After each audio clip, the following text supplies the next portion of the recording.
Alors, mon micro ne marchait pas. Bonjour à tous. J'espère que tout va bien pour vous. On avait dit qu'on commençait quand le compteur aurait passé les 100 personnes et il est encore en train de monter. Donc, c'est bon. Merci d'être là aussi nombreux dans cette période troublée où je me doute que vous avez 1000 choses à faire pour assurer la continuité des activités, pour gérer la crise et naturellement ce matin pour certains, dont François, sauf erreur de ma part, suivre la rentrée scolaire à distance, l'école, les devoirs en ligne, bref, tout ce qui recommence ce matin. J'espère en tout cas que vous allez bien, ainsi que vos familles et vos équipes. À l'origine, cette intervention de François Gemène était programmée en interne pour l'équipe d'Utopie. Et puis, compte tenu du contexte, on a décidé de la garder. Je lui avais initialement demandé, dans une ère pré-Covid, ça a l'air d'être il y a un siècle, de venir nous parler des sujets de migration et de climat qui sont l'une de ses spécialités, de l'anthropocène, des questions d'inaction, d'inertie climatique, de partage de l'effort entre les États, les citoyens, les générations, etc. Et puis, évidemment, le contexte a un peu changé depuis. Et pour plusieurs raisons, nous avons décidé d'ouvrir cette conférence à l'écosystème Utopie. D'abord parce que l'un des bonheurs du confinement et des réunions à distance, c'est qu'on n'est plus jamais limité par la capacité de la salle. Enfin, en réalité, si un peu, mais là, on a quand même une bonne marge.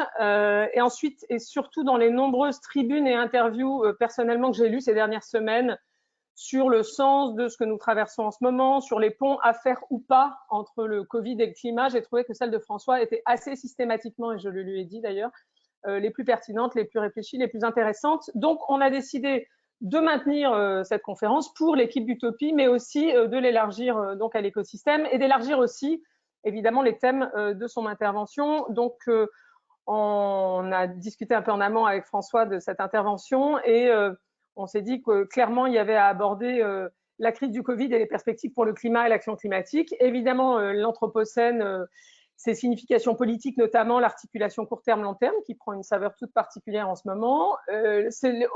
On parlera quand même un peu aussi des meilleures façons de répartir l'effort climatique, de pourquoi on n'agit pas. Et je lui avais demandé de faire un petit point, parce que ça m'intéresse d'avoir son avis aussi sur l'éco-anxiété, peut-être en lien avec tout ça. Je ne sais pas où en est l'éco-anxiété en ce moment, parce qu'il y a peut-être d'autres anxiétés qui ont pris la place, mais c'est quand même utile d'en parler. Alors rapidement, parce que je n'ai toujours pas présenté François. Donc François est spécialiste de géopolitique de l'environnement, membre du GIEC, chercheur à l'Université de Liège sur les migrations et déplacements de population liés au changement de l'environnement, professeur à Sciences Po Paris et co-auteur de l'excellent, alors ça tombe bien parce que je l'ai avec moi, s'il était au bureau, je n'aurais pas pu vous le montrer, mais excellent Atlas de l'Anthropocène, que vous voyez ici, j'espère, aux presses de Sciences Po, qui est paru l'an dernier, qui est un ouvrage collectif avec beaucoup d'infographies hyper pédagogiques, vraiment hyper intéressant. Mille merci François d'être là ce matin avec nous. On va te laisser la parole une petite heure et puis vous pouvez poser des questions. Alors nous, moi personnellement, en tout cas, je découvre le GoToWebinar, mais vous pouvez poser des questions dans le petit onglet questions au fur et à mesure de l'intervention de François. C'est à votre droite normalement sur votre écran. Et puis ensuite, Samuel Roumeau, qui est manager au sein du think tank Utopie, Arnaud, Florentin, j'espère, qui pourra être avec nous, qui est directeur associé, et moi-même, alterneront ensuite le choix des questions parce qu'on a des prismes un peu différents. On s'est dit que ça varierait un peu les questions. Voilà, François, je te laisse la parole et encore merci d'être avec nous et très chic ce matin. Merci beaucoup Elisabeth. Bonjour à toutes et à tous. Merci beaucoup d'être avec nous en ce lundi matin. Merci au cabinet Utopie d'avoir organisé cette conférence sur un mode un peu particulier. Mais je pense que ça peut être intéressant aussi puisqu'on peut accueillir davantage de monde et donc aussi davantage de questions et je l'espère une discussion qui sera encore plus riche qu'elle ne l'est d'habitude. Effectivement, comme Elisabeth l'a rappelé, on est dans un moment très particulier pour l'action climatique. Qui est aussi une occasion de rebattre toute une série de cartes, de revisiter toute une série de questions et de postulats. Et donc, c'est évidemment par cela que je voulais commencer par finalement ce que veut dire la crise actuelle du coronavirus pour la manière dont nous allons demain agir contre le changement climatique et aussi ce que ça veut dire dans un contexte tout à fait immédiat. On est face à un moment qui est tout à fait inédit pour le climat, puisque comme vous l'aurez sans doute lu de part et d'autre, pour le moment, les émissions de gaz à effet de serre sont en chute libre. On estime qu'au mois de mars, les émissions de gaz à effet de serre de l'Union européenne ont baissé d'environ 60%.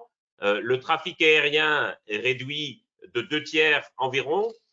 Et donc, très vraisemblablement, l'année 2020 sera une année relativement historique en termes d'émissions de gaz à effet de serre.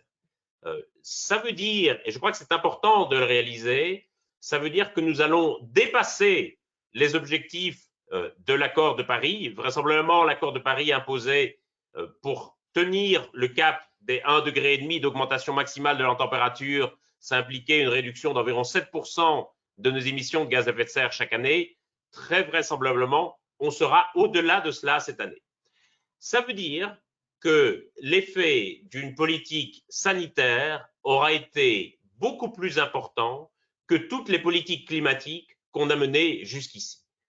Cela, en soi, je crois, est un fait très significatif et très important. Et on voit bien qu'au-delà de cet effet immédiat sur les émissions de gaz à effet de serre, il y a aussi un foisonnement d'idées, de manifestes, de groupes de réflexion qui se disent qu'il faut utiliser cette crise comme une opportunité pour changer de modèle, comme l'a dit le président Macron, pour rebattre les cartes de l'économie. Et il y a beaucoup de gens aujourd'hui qui aspirent à ce qu'on utilise cette crise pour construire, pour imaginer un monde d'après qui ne devrait pas ressembler au monde d'avant. Je crois que c'est important de rappeler effectivement que cette crise constitue une opportunité considérable pour penser à cela et je l'espère pour faire émerger une économie décarbonée. Mais je voudrais d'abord, et ce sera la première partie de mon intervention, je voudrais d'abord nous mettre en garde contre un certain nombre d'écueils et de raccourcis qui pourraient nous faire penser soit que la crise actuelle est une bonne nouvelle pour le climat et l'action climatique, soit qu'il faudrait demain mettre en place le même type de mesures que celles qu'on a mises en place contre le coronavirus, contre le changement climatique. Parce que c'est vrai qu'au fond, une des grandes leçons de cette crise, c'est qu'il est malgré tout possible au gouvernement de mettre en place une série de mesures radicales, urgentes et incroyablement coûteuses pour se prémunir d'un danger immédiat. Et donc, ça veut dire que toute une série de poncifs selon lesquels il fallait y aller progressivement, il ne fallait pas en faire trop à la fois, quelque part, sont un peu aujourd'hui battus en brèche. Lorsqu'il y a un danger immédiat, manifestement, nous sommes capables de mettre en place des mesures radicales. Là où je pense qu'il ne faut pas se tromper, c'est d'imaginer qu'on pourrait demain mettre en place le même type de mesures contre le changement climatique que celles qu'on a mises en place aujourd'hui, pour une raison très simple, c'est que le climat, le changement climatique est profondément différent de la crise du coronavirus. Alors bien sûr, il y a toute une série de points communs, il y a toute une série de similarités, on voit bien le caractère mondial de la chose, on voit les appels scientifiques, on voit la nécessité d'une réponse urgente, mais il y a néanmoins des différences fondamentales qui, je pense, justifient que l'on apporte des réponses politiques différentes aux deux crises. La première différence, c'est que nous avons bien davantage peur du coronavirus que du changement climatique. Et pourquoi est-ce que le Covid-19 nous inquiète davantage que le changement climatique? Je crois que c'est d'abord lié à un effet de proximité. Nous avons peur de contracter nous-mêmes la maladie. Elle nous apparaît comme une menace immédiate et proche de nous. Nous voyons des célébrités, des chefs d'État qui contractent la maladie, Tom Hanks, Boris Johnson ou le prince Albert de Monaco. Et donc, nous nous disons que même si les riches et les puissants peuvent contracter la maladie, alors il n'y a aucune raison que nous soyons à l'abri. Et à l'inverse, nous avons l'impression, je crois, que le changement climatique va d'abord toucher les autres avant de nous toucher nous-mêmes. Que le changement climatique va d'abord affecter les populations les plus pauvres dans des pays lointains, alors que pour le changement climatique, ce sont d'abord des régions industrielles qui ont été touchées. C'était la région de Wuhan, ça a été la Lombardie, c'est le Grand Est, l'Île-de-France, c'est aujourd'hui les États-Unis et l'État de New York en particulier. Et donc, on voit bien que ce sont des centres industriels qui sont touchés et pas des contrées lointaines et pas seulement des populations parmi les plus vulnérables. Les puissants sont touchés aussi. Il y a un effet de proximité dans le temps aussi qui me paraît très important et qui, je crois, est magnifiquement matérialisé par les courbes d'évolution. Quand nous regardons les courbes d'évolution du coronavirus, ce sont des courbes quotidiennes. Tous les jours, nous avons le décompte des hospitalisations, le décompte des morts et des malades. Tandis qu'à l'inverse, pour le changement climatique, les courbes que nous avons à notre disposition, ce sont des courbes qui sont calibrées sur 2050 ou sur 2100. On nous dit neutralité carbone d'ici 2050, on nous dit nous avons 12 ans pour agir, on nous dit il faut faire 2 degrés maximum d'ici 2100. En d'autres termes, ce sont des courbes qui sont calibrées sur des objectifs de long terme et pour beaucoup d'entre nous, le terme de ces courbes va dépasser notre espérance de vie.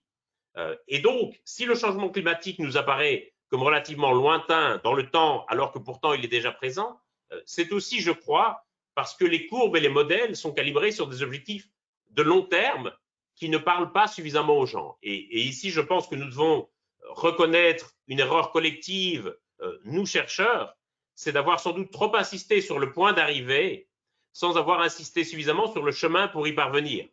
On voit le point d'arrivée en 2050 ou en 2100, mais la grande question pour les gens, c'est qu'est-ce qu'on fait aujourd'hui et demain pour y arriver? Quel est l'objectif qu'on se donne pour cette année? Quel est l'objectif qu'on se donne pour l'année prochaine? Et donc ça, je crois que c'est vraiment une différence très importante entre la crise du coronavirus et le changement climatique, l'aspect de proximité et d'immédiateté, tandis qu'à l'inverse, le changement climatique nous paraît lointain et nous paraît affecter d'abord les autres. En mettant en place des gestes barrières, en nous confinant, nous savons que nous nous protégeons nous-mêmes et nos proches du coronavirus, tandis qu'à l'inverse, pour le changement climatique, on ne peut pas espérer un bénéfice immédiat et pour nous-mêmes de nos propres actions.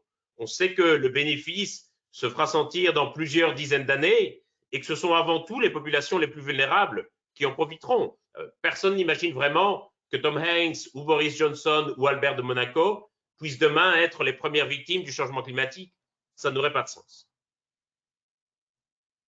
La deuxième différence fondamentale entre le coronavirus et le changement climatique, au-delà de cet aspect de proximité, c'est la question de la temporalité des mesures. On a tous un plan pour ce qu'on fera après le confinement, après la crise du coronavirus. Il y en a qui iront faire la fête en rue, il y en a qui iront chez le coiffeur. Personnellement, j'aspire simplement à passer une journée calme à la maison avec mes enfants à la crèche et à l'école. Personne, à l'inverse, ne peut avoir de plan sur l'après-changement climatique. Il n'y aura pas d'après-changement climatique. Il n'y aura pas de vaccin contre le changement climatique. Le niveau de la température ne va pas baisser. Le niveau des océans ne va pas baisser, en tout cas avant plusieurs milliers d'années. Et donc, le changement climatique, c'est quelque chose qui va nous accompagner pendant le restant de notre vie. Ce qui fait que nous acceptons, bon gré mal gré, les mesures radicales qui sont imposées contre le coronavirus, c'est parce que nous savons qu'elles sont temporaires. C'est parce que nous savons qu'après, il y aura un retour à la normale. C'est parce que nous guettons tous le 11 mai comme le jour où, nous l'espérons, nous pourrons reprendre nos vies comme avant. À l'inverse, pour le changement climatique, il n'y aura pas de retour à la normale. Et c'est pour ça, je crois, qu'on a tort de parler du changement climatique comme d'une crise. Une crise, c'est quelque chose de temporaire, c'est quelque chose d'éphémère qui annonce un retour à la normale. On ne peut pas espérer ce type de retour à la normale pour le changement climatique. Ce n'est pas une crise, c'est une transformation profonde et irréversible de l'atmosphère et donc des conditions de vie sur la Terre. Ce qui veut dire que les mesures qu'on applique contre le coronavirus, on ne pourrait pas les appliquer contre le changement climatique parce que le changement climatique a besoin de mesures de long terme qu'on puisse tenir dans la durée. Même une année blanche comme l'année 2020 en termes d'émissions de gaz à effet de serre ne va pas changer la donne pour le changement climatique, qui est avant tout une affaire d'accumulation de gaz à effet de serre dans l'atmosphère. Et donc le changement climatique n'a pas besoin d'une année blanche, il a besoin véritablement de réduction qu'on va pouvoir entamer et qu'on va pouvoir tenir dans la durée. Donc je dirais, la première erreur à ne pas commettre, c'est de ne pas imaginer que les crises du coronavirus et du changement climatique sont identiques et que donc les mesures appliquées pour l'une peuvent être dupliquées pour l'autre. Cela étant, même si, bien entendu, les deux phénomènes ne sont pas les mêmes et donc n'appellent pas les mêmes réponses, on pourrait se dire que peut-être que la crise actuelle serait bonne pour le climat, serait une bonne nouvelle pour le climat et plus globalement pour l'environnement. Et c'est vrai qu'on voit les émissions de gaz à effet de serre baisser, on voit la pollution atmosphérique baisser, on voit la vie sauvage en quelque sorte qui revient dans les villes ou dans des endroits où elle n'avait pas coutume d'être. Je crois que ce serait une deuxième erreur à commettre. Se dire que la crise actuelle est une bonne nouvelle pour le changement climatique, est une bonne nouvelle pour l'action climatique.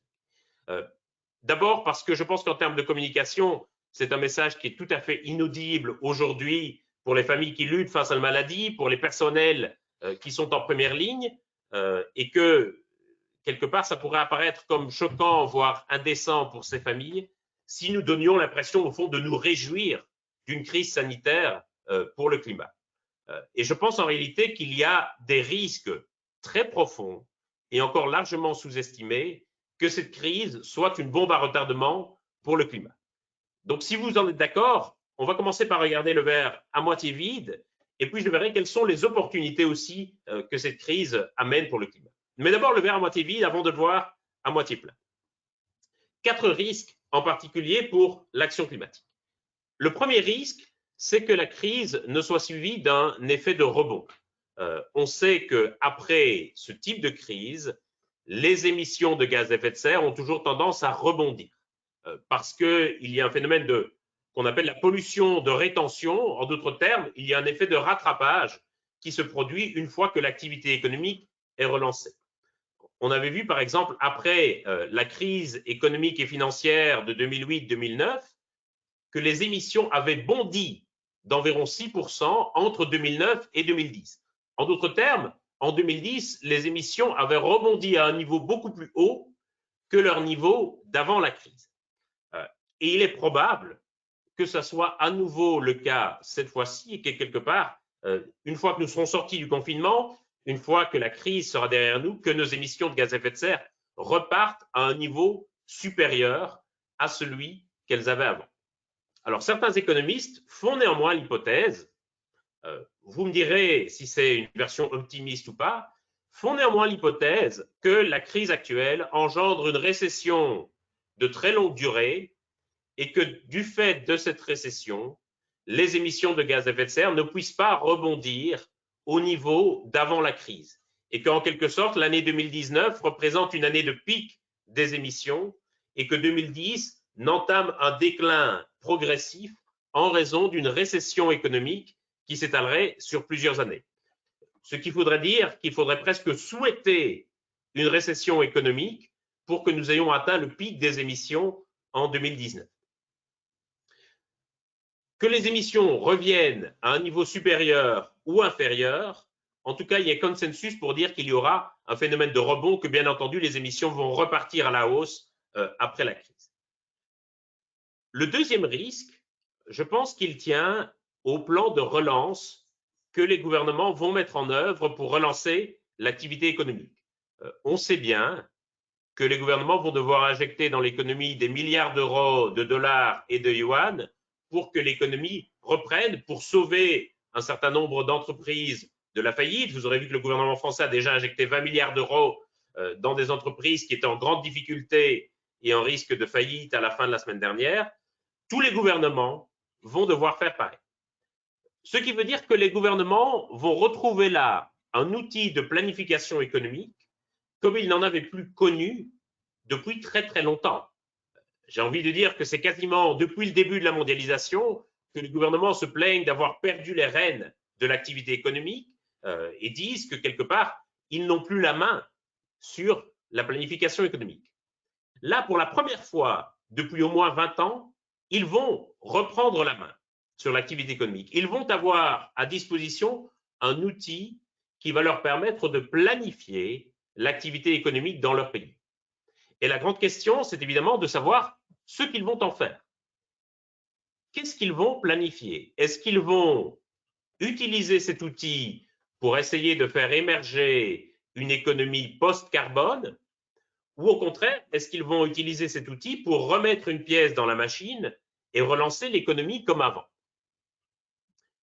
Comme ils ont pour le moment, je dirais, le nez sur le guidon, si vous me passez l'expression, comme il y a une urgence économique, comme il y a une urgence à sauver un certain nombre d'entreprises de la faillite, il est probable malheureusement que les gouvernements n'aient pas le temps de mettre en œuvre, ou plutôt de réfléchir à une série de plans de réorganisation de l'économie, et que par un phénomène de dépendance de sentier, c'est-à-dire la tendance à faire ce qu'on a toujours fait avant dans le passé parce qu'on ne sait comment faire, il y a un risque effectivement que quelque part, on ne jette une bouée de sauvetage à toute une série d'industries très dépendantes des énergies fossiles et que quelque part, cette bouée de sauvetage ne prolonge la durée de vie d'autant d'années alors que sans cette bouée de sauvetage, elles auraient peut-être naturellement évolué vers une économie décarbonée.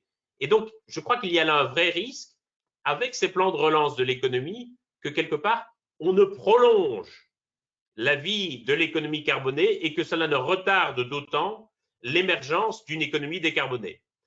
Quand le Congrès américain, par exemple, vote le plan de relance massif de l'économie américaine de l'ordre de 2000 milliards de dollars, on voit que le cours des actions qui s'envolent en bourse, c'est le cours des compagnies pétrolières, gazières, aériennes et même des croisiéristes. Et donc, on voit bien que c'est l'économie d'avant qui risque de profiter, la première, de ces plans de sauvetage de l'économie. Troisième raison, ou plutôt troisième risque pour l'action climatique, c'est le fait que cette crise est utilisée pour le moment comme une excuse, comme un prétexte par de très nombreuses industries et de très nombreux gouvernements pour quelque part déconstruire l'édifice de protection de l'environnement qu'on avait peu à peu mis en place ces dernières années. On voit qu'on est en train véritablement de mener une offensive à grande échelle contre toute une série de réglementations ou de lois de protection de l'environnement et qu'une série d'entreprises et de lobbies utilisent véritablement la crise comme une excuse, comme un prétexte pour s'affranchir des lois de protection de l'environnement. Aux États-Unis, l'Agence de protection de l'environnement, l'EPA, qui est l'équivalent du ministère américain de l'environnement, a décidé de suspendre jusqu'à nouvel ordre toutes les sanctions pour violation des règles environnementales, ce qui est en quelque sorte un permis de polluer accordé à l'ensemble des entreprises américaines. On voit le grand retour du plastique à usage unique, qui serait soi-disant plus hygiénique et qui limiterait le risque de propagation du virus. On voit que les constructeurs automobiles font pour le moment pression pour qu'on abandonne, les normes d'émissions de gaz à effet de serre des nouveaux véhicules. Et donc, on voit véritablement que toute une série d'industries et de lobbies s'engouffrent dans cette brèche pour essayer d'obtenir des concessions, pour essayer qu'on n'applique plus un certain nombre de contraintes à leur activité. Et par ailleurs, c'est aussi le cas de certains gouvernements. Aujourd'hui, on a une série de gouvernements européens, la Pologne, la Tchéquie, mais aussi des États comme la Belgique, qui font pression sur la Commission européenne pour qu'on abandonne le Green New Deal, c'est-à-dire la mesure phare de la nouvelle Commission européenne qui avait été adoptée avant la crise et qui est, à mon sens, exactement le type de plan dont nous avons besoin pour sortir de la crise. Je pense que la crise, quelque part, rend ce Green New Deal beaucoup plus important et beaucoup plus pertinent qu'il ne l'était encore avant la crise, que c'est l'occasion de lui donner une nouvelle amplitude, une nouvelle importance, mais on voit aujourd'hui qu'une série de gouvernements font au contraire pression sur la Commission européenne pour que ce Green New Deal soit abandonné. On se félicite pour l'instant qu'une dizaine de gouvernements, dont la France, soutiennent ce Green New Deal. Excusez-moi, mais il y a quelque chose d'assez particulier à ce que quelque part, une dizaine de gouvernements doivent faire une sorte de lettre ouverte de pétition pour soutenir une mesure qui avait été adoptée avant la crise. Et si une dizaine de gouvernements la soutiennent, ça veut dire qu'il y a par ailleurs une dizaine de gouvernements qui ne la soutiennent pas et qui réclament son abandon. Je pense que ça serait dramatique. Et donc, je pense qu'avec ce détricotage, cette déconstruction des règlements de protection de l'environnement, il y a un vrai risque qu'on revienne après la crise, non pas au monde d'avant, mais qu'on revienne 15 ou 20 ans avant la crise, c'est-à-dire au moment où on n'avait pas encore commencé à construire cet édifice de protection de l'environnement. Quatrième raison qui me fait craindre que cette crise soit une mauvaise nouvelle pour le climat, c'est la question de la coopération internationale. On voit qu'on est en ce moment face à une crise mondiale, mais qu'il n'y a aucune réponse internationale. Que, au contraire, la gestion de la crise se fait à un niveau strictement national, que les pays sont parfois contraints de fermer leurs frontières les uns aux autres, tellement les politiques qu'ils appliquent sont différentes les unes des autres, entre certains qui appliquent le confinement et d'autres qui tentent l'immunité de masse, par exemple. Et donc, on voit même des pays de l'Union européenne qui se volent des cargaisons de masques sur des tarmacs d'aéroports. Et donc, la coopération internationale sort considérablement affaiblie de cette crise. Les institutions internationales, à commencer par les institutions européennes, en sortent également considérablement affaiblies. Or, nous allons avoir besoin d'une coopération internationale renforcée pour lutter contre le changement climatique. La COP26, donc le sommet annuel de l'ONU sur le climat, qui était particulièrement crucial cette année, a été repoussé sine die, ce qui veut dire qu'on a maintenant la date de départ du Tour de France, mais qu'on n'a pas du tout la date du nouveau sommet de l'ONU sur le climat. Et on voit bien à quel point la coopération internationale est vraiment très affaiblie par cette crise. Et ça, je crois que c'est un risque tout à fait important pour l'action climatique dans le futur. Voilà donc 4 risques majeurs. J'en rajoute un 5e, qui est une question d'acceptabilité des mesures de lutte contre le changement climatique par les populations. Si on continue à dire, et c'est un narratif qui est très très fort pour le moment, si on continue à dire que la crise actuelle est bonne pour le climat, est une bonne nouvelle pour l'environnement, au fond, on donne aux gens l'idée que pour lutter efficacement contre le changement climatique, il faudrait mettre à l'arrêt l'activité économique, il faudrait rester claquemuré chez soi, arrêter toute forme d'échange, arrêter toute forme d'activité. Et ça, je pense que c'est un message terrible qu'on envoie à la population, parce que je crains fort qu'une fois qu'on sera sorti du confinement, les gens ne se disent pas « Ah oui, le confinement, c'est un peu pénible, mais enfin, c'était super parce qu'on luttait efficacement contre le changement climatique. » Et donc, je crains que si on continue à dire que cette crise est bonne pour le climat, ça implique dans le futur une sorte de rejet épidermique de toute mesure de lutte contre le changement climatique, que les gens se disent simplement « On a déjà donné pour lutter contre le coronavirus, on ne va pas maintenant en remettre une couche pour lutter contre le changement climatique. C'est un problème qui pourra attendre, c'est un problème qu'on traitera plus tard. Là, on est tout juste en train de se remettre de la crise du coronavirus et donc on ne peut pas se permettre de lutter aussi contre le changement climatique. Et donc, je pense qu'en termes de communication, il y a là aussi un vrai risque pour l'acceptabilité sociale des mesures de lutte contre le changement climatique. Voilà donc, à mon sens, quels sont les risques pour l'action climatique dans le futur. Mais il y a aussi une série d'opportunités. Et donc, il ne faut pas voir uniquement le verre à moitié vide, il faut aussi le voir à moitié plein. Et je pense qu'il y a 4 grandes opportunités qu'on peut saisir de cette crise. La première, c'est de prendre le pli d'une série d'habitudes qui soient moins intensives en carbone pour l'activité économique. On voit par exemple qu'un certain nombre de réunions internationales ont été remplacées par des réunions en ligne. On voit qu'on a eu un recours beaucoup plus grand au télétravail, qu'un certain nombre d'entreprises ont découvert en quelque sorte qu'elles pouvaient rester productives et ouvertes grâce au télétravail. Je pense que ça fait partie des habitudes qui vont rester. Il est possible aussi que les gens utilisent davantage le vélo, par exemple, à l'avenir. C'est une grande question qui va se poser. Vraisemblablement, il y aura une baisse de fréquentation au moins temporaire des transports en commun. Est-ce que les gens vont se mettre davantage au vélo ou davantage à la voiture? Ça, c'est une question.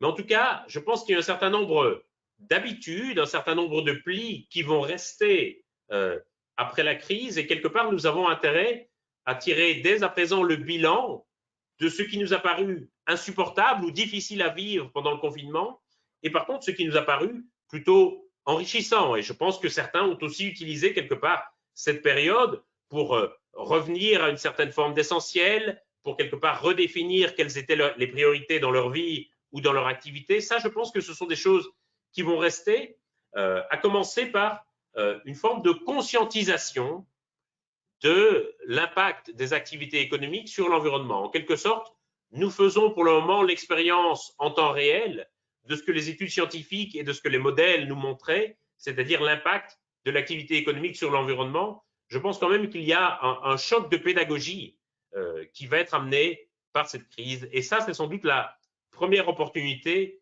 dont nous devrions nous saisir. La seconde opportunité, c'est le retour en force de la solidarité.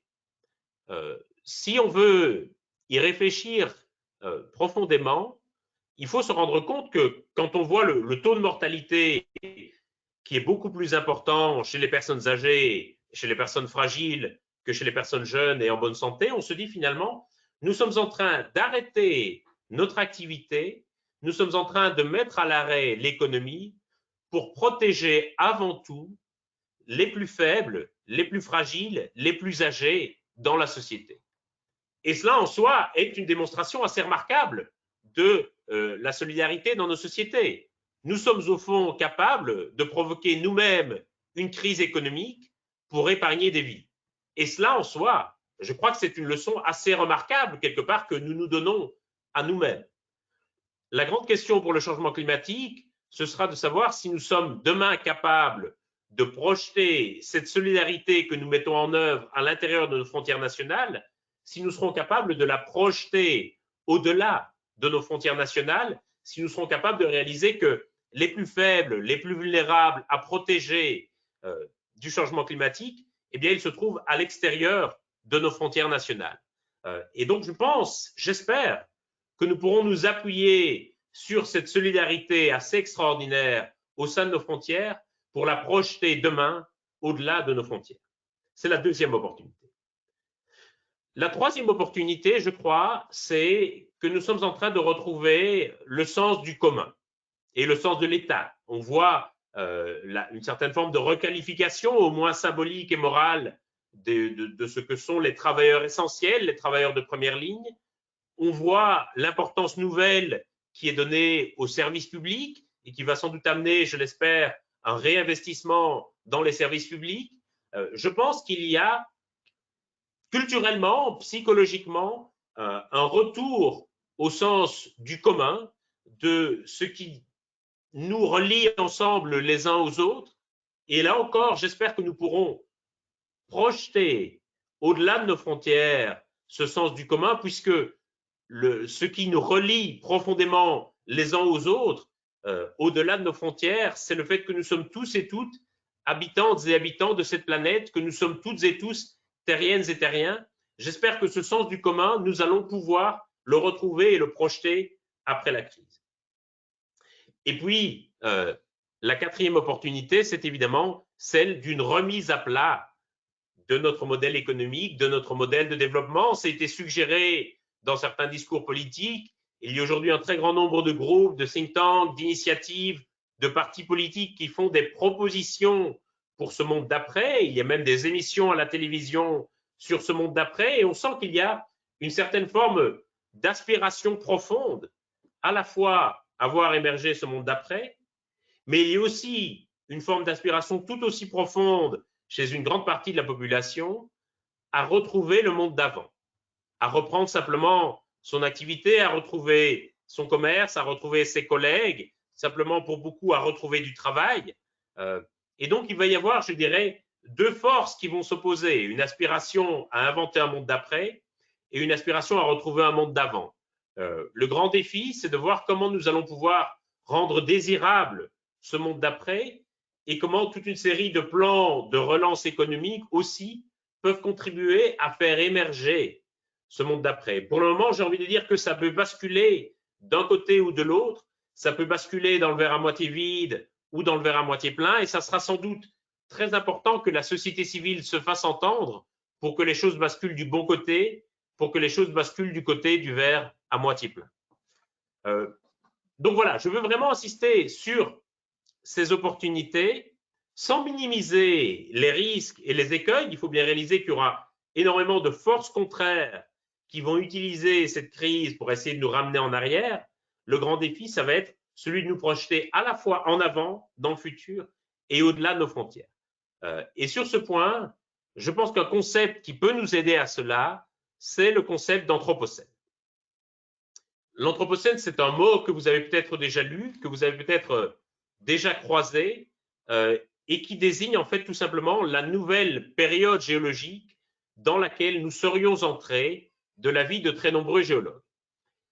Et cette nouvelle période géologique, qui donc succède à l'Holocène, dans laquelle nous étions pendant les 12 000 dernières années et dont le début avait été caractérisé par la sédentarisation de l'être humain, nous serions entrés, au dire des géologues, dans une nouvelle période géologique, l'Anthropocène, littéralement l'âge des humains. Et ce qui caractérise cette nouvelle période géologique, ce qui en est le point d'entrée, le point de rupture avec l'Holocène, la période précédente, c'est le fait que les humains sont désormais devenus les principales forces de transformation de la planète. En d'autres termes, que nous avons dépassé les forces naturelles, les forces telluriques, comme force de transformation de la planète et qu'il est désormais possible de voir l'empreinte humaine dans les couches sédimentaires de la planète. Littéralement, l'Anthropocène, l'âge des humains. Je ne vais pas m'étendre ici sur la signification géologique de cet Anthropocène qui d'ailleurs continue à être débattu parmi les géologues. Mais je veux m'attacher à sa signification politique, à ce que cela veut dire pour l'ère dans laquelle nous sommes et à ce que cela veut dire par rapport à la période post-crise, par rapport au monde d'après. Au fond, on pourrait se dire que la date d'entrée dans l'Anthropocène, qui est encore débattue parmi les géologues, est-ce que c'est le début de la révolution industrielle? Est-ce que ce sont les essais nucléaires dans le Pacifique et la projection de particules radioactives dans l'atmosphère? Ça continue à faire débat parmi les géologues, mais j'ai presque envie de dire que d'un point de vue politique, l'entrée dans l'Anthropocène, ça sera peut-être la sortie de la crise du coronavirus. Comme je l'ai dit, l'Anthropocène se définit comme l'âge des humains par le fait que les humains soient devenus les principales forces de transformation de la planète. Et quand on dit ça, ça veut dire qu'on se place autour des causes de l'Anthropocène, qu'on se place quelque part dans l'explication de l'origine de l'Anthropocène, ce qui fait qu'on bascule de l'Holocène à l'Anthropocène.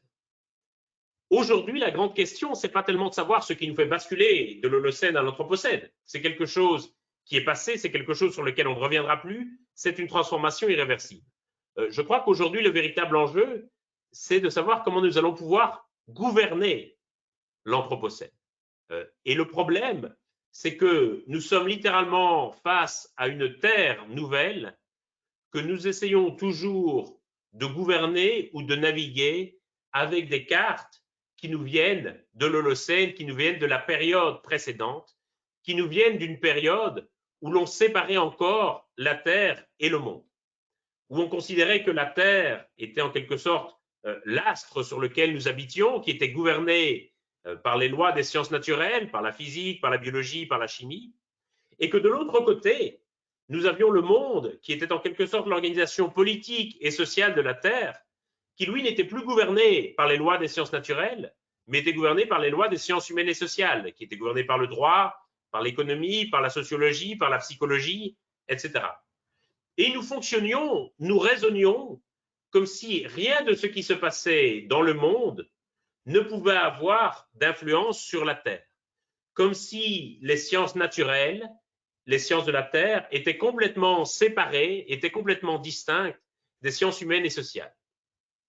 Et ce que l'Anthropocène nous dit, c'est que désormais on ne peut plus considérer le monde indépendamment de la Terre, que nous sommes face à une même entité et que ce qui se passe dans le monde, ce que nous faisons, nous humains, cela a un impact profond sur la Terre elle-même, qu'on ne peut plus disjoindre les deux. Et c'est vrai aussi en termes de temporalité. Vous connaissez cette petite histoire qui dit que si l'histoire de l'être humain, que si l'histoire de la Terre pouvait se résumer une journée de 24 heures, l'Homo sapiens apparaîtrait à la 23e heure, 58e minute et 17e seconde ou quelque chose du même acabit. Et en quelque sorte, l'histoire de l'homme représente une fraction infinitésimale de l'histoire de la Terre, eh bien l'Anthropocène, c'est ce moment-là. C'est le moment où l'histoire de la Terre entre en collision avec l'histoire des hommes et des femmes qui l'habitent, alors que jusqu'ici, ces deux histoires couraient dans des couloirs parallèles qui ne se rencontraient jamais. C'est donc un moment de rencontre, un moment de collision assez brutal. Et cet Anthropocène nous force quelque part à redéfinir nos échelles de temps. Elle, quelque part, elle nous place en tant qu'humains dans une période spécifique de l'histoire de la Terre que nous allons devoir apprendre à gouverner. Et si nous pouvons faire émerger de la crise du coronavirus ce sens du commun, ce sens de ce qui nous relie les uns aux autres, l'idée qu'au fond, ce qui fait de nous une humanité au-delà de nos frontières nationales, au-delà de nos frontières générationnelles, c'est avant tout le fait que nous sommes tous et toutes habitants de la Terre.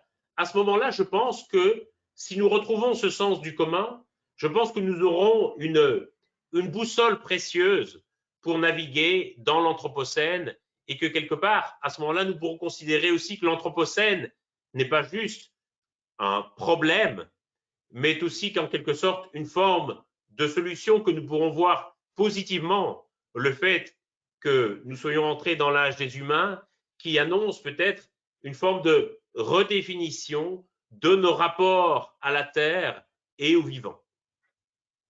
Et là, je crois que la crise actuelle a effectivement une vertu pédagogique très profonde qui est de nous faire réaliser l'impact de nos activités sur la Terre et qui est quelque part de nous faire aussi quelque part revoir un peu nos échelles de temps ou toute une série de postulats que nous considérions comme acquis.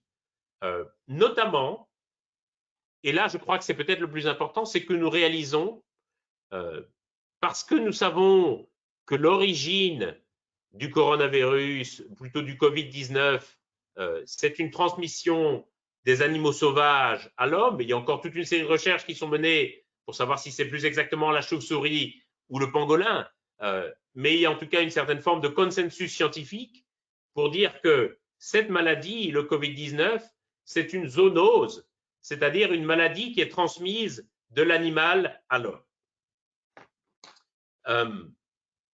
3/4 des nouvelles maladies infectieuses que l'on découvre ces années-ci sont des zoonoses, sont des maladies qui nous sont transmises par les animaux.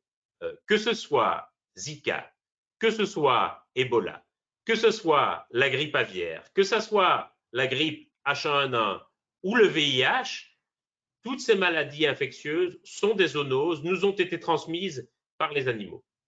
Et pourquoi est-ce qu'il y a aujourd'hui tellement de zoonoses? Pourquoi est-ce qu'il y a tellement d'épidémies liées à ces virus transmis par les animaux? Simplement parce que nous avons détruit de plus en plus les milieux naturels de ces habitats sauvages, de ces animaux sauvages. Ce qui veut dire que les animaux sauvages sont de plus en plus fréquemment en contact avec les humains et que donc non seulement ils peuvent se passer le virus entre eux, ce qui est évidemment dramatique quand on est par exemple dans des conditions d'élevage industriel où les animaux sont très très proches les uns des autres sans aucune distanciation sociale, et que nous sommes, nous humains, de plus en plus proches de ces animaux sauvages dont les habitats naturels ont été détruits, et donc que nous sommes de plus en plus vulnérables à ces virus.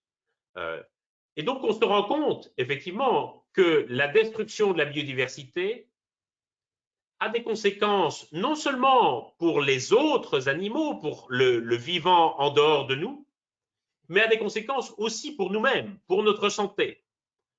Et demain, nous nous rendrons compte de la même manière que le changement climatique a des conséquences tout à fait importantes aussi pour notre santé. Un grand nombre de maladies infectieuses, par exemple, sont très directement affectées par le changement climatique, que ce soit la dengue, la chikungunya, la maladie de Lyme ou la malaria.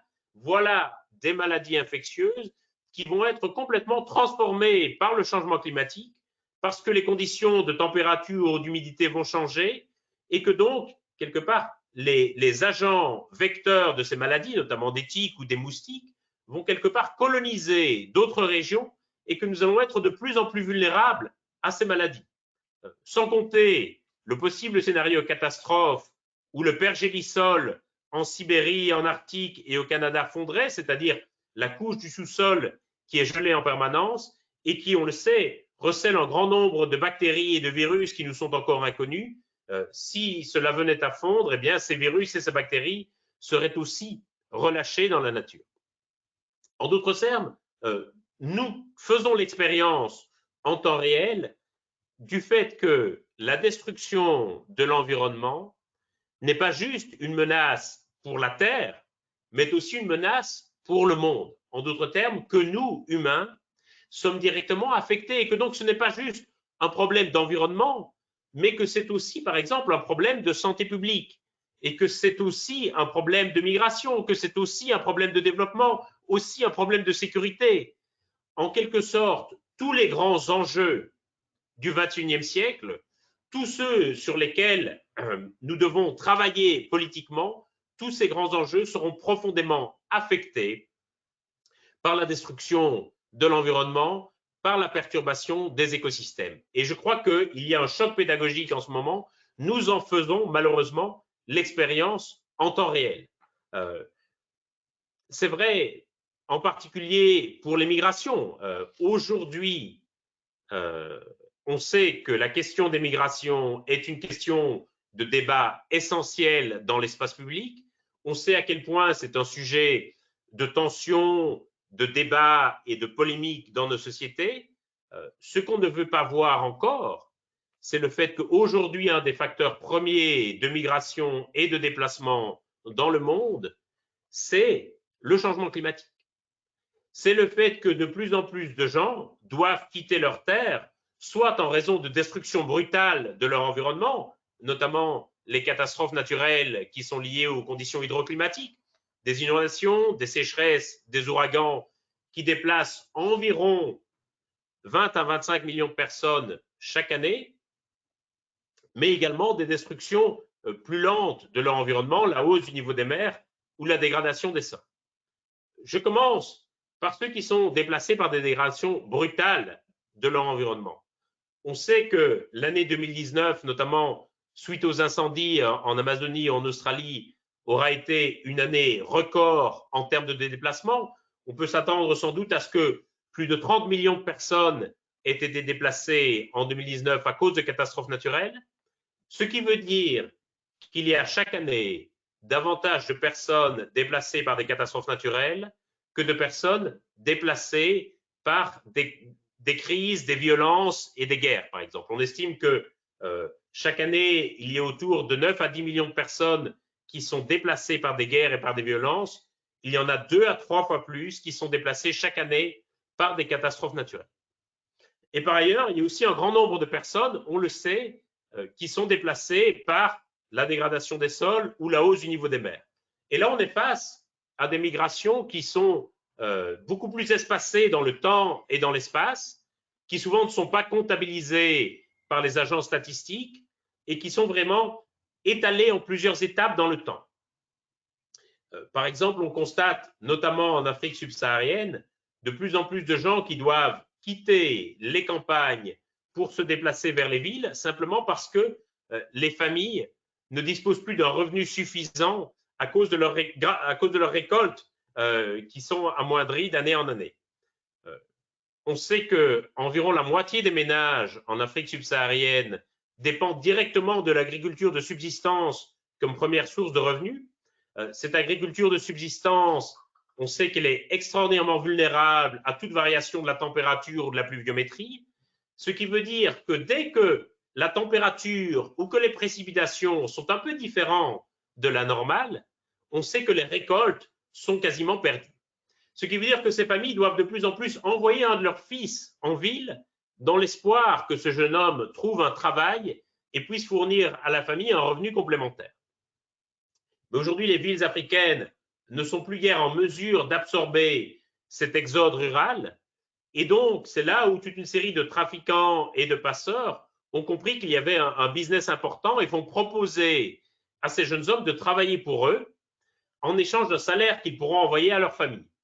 Et c'est comme ça qu'ils mettent le pied ou le doigt dans un engrenage assez mortifère où ils vont se retrouver d'une part de plus en plus endettés vis-à-vis de leurs passeurs et d'autre part, ils vont se trouver aussi pris en étau puisque leur famille va leur réclamer sans cesse de plus en plus d'argent pour pouvoir survivre.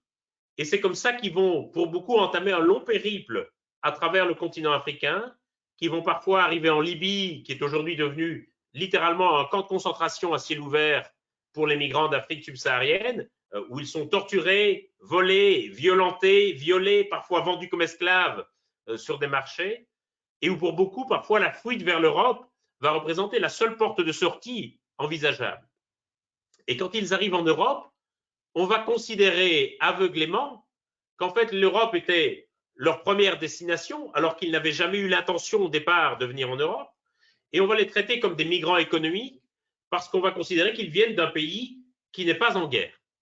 Mais en réalité, si on voulait décortiquer et s'intéresser davantage à leur parcours migratoire, on réaliserait que les facteurs environnementaux, économiques et politiques sont profondément entremêlés les uns dans les autres et s'influencent mutuellement.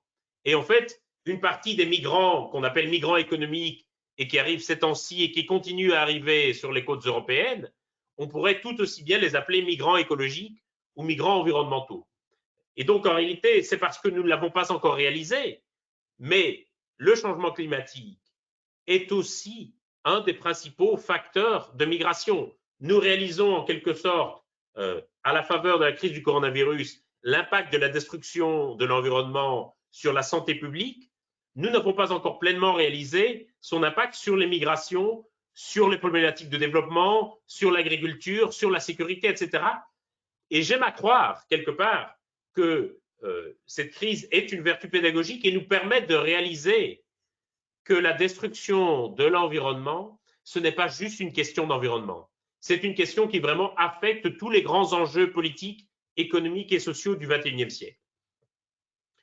Paradoxalement, pour revenir aux migrations, ce qu'on a observé, c'est qu'on a observé un formidable exode avant le confinement, que toute une série d'Européens qui voulaient fuir leur pays par crainte du confinement ou par crainte d'être affectés par le virus, ont essayé de trouver refuge en Afrique et se sont vus refoulés de Tunisie ou de Mauritanie, se sont vus interdits de séjour aux États-Unis, placés en quarantaine en Australie, sont devenus persona non grata en Chine, et en quelque sorte, beaucoup d'Européens qui avaient l'habitude de pouvoir voyager à peu près n'importe où, quelque part, ont fait l'expérience pour la première fois d'être tout simplement indésirables, d'être suspectés d'amener avec eux le virus, d'être suspectés de venir faire peser un poids sur les systèmes de santé. En quelque sorte, les Européens ont fait l'expérience de toute une série de restrictions à la mobilité qu'ils imposaient depuis des années aux migrants. Et c'est vrai aussi pour ceux qui voyagent dans leur propre pays. On sait qu'à peu près 1 500 000 franciliens ont quitté l'Île-de-France à l'annonce du confinement pour aller à la campagne, pour aller parfois dans leur résidence secondaire. Et on a vu que dans les campagnes, ils étaient souvent mal accueillis et quelque part soupçonnés d'amener avec eux le virus et la maladie, c'est-à-dire le même soupçon qui pèse souvent sur les migrants, qui jusqu'ici, c'était les migrants qui étaient accusés quelque part de représenter une menace pour la société, c'était les migrants qui étaient quelque part restreints dans leur mobilité, c'était les migrants qui étaient accusés d'apporter des maladies, de nouveaux virus ou de faire peser un poids sur les systèmes de santé. Et paradoxalement, ce sont les migrants qui ont été aussi les grands oubliés de cette crise. On a en quelque sorte fait comme s'ils ne faisaient plus partie de la société, ce qui est une erreur dramatique en termes de santé publique, puisque le problème avec les épidémies, c'est que tant qu'il reste des gens infectés, ça veut dire que tout le monde peut être infecté à nouveau et que l'épidémie peut redémarrer. Tant que vous n'avez pas quelque part éliminé le virus partout, tant qu'il reste des foyers de contamination, ça veut dire que vous n'êtes pas débarrassé de l'économie.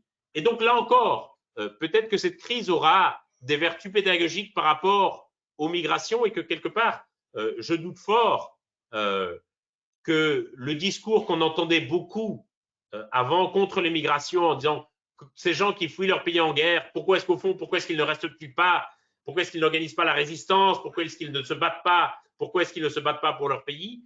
Ça va être un discours honnêtement qui va devenir très très difficile à tenir après, quand on a vu que tant d'Européens étaient prêts à quitter leur pays face à la menace du coronavirus ou face aux craintes qu'ils avaient pour le confinement. Et donc là encore, on voit véritablement que cette crise rebat les cartes et quelque part peut être source d'enseignement et source de leçons profondes pour la manière dont nous devrions naviguer demain dans l'Anthropocène.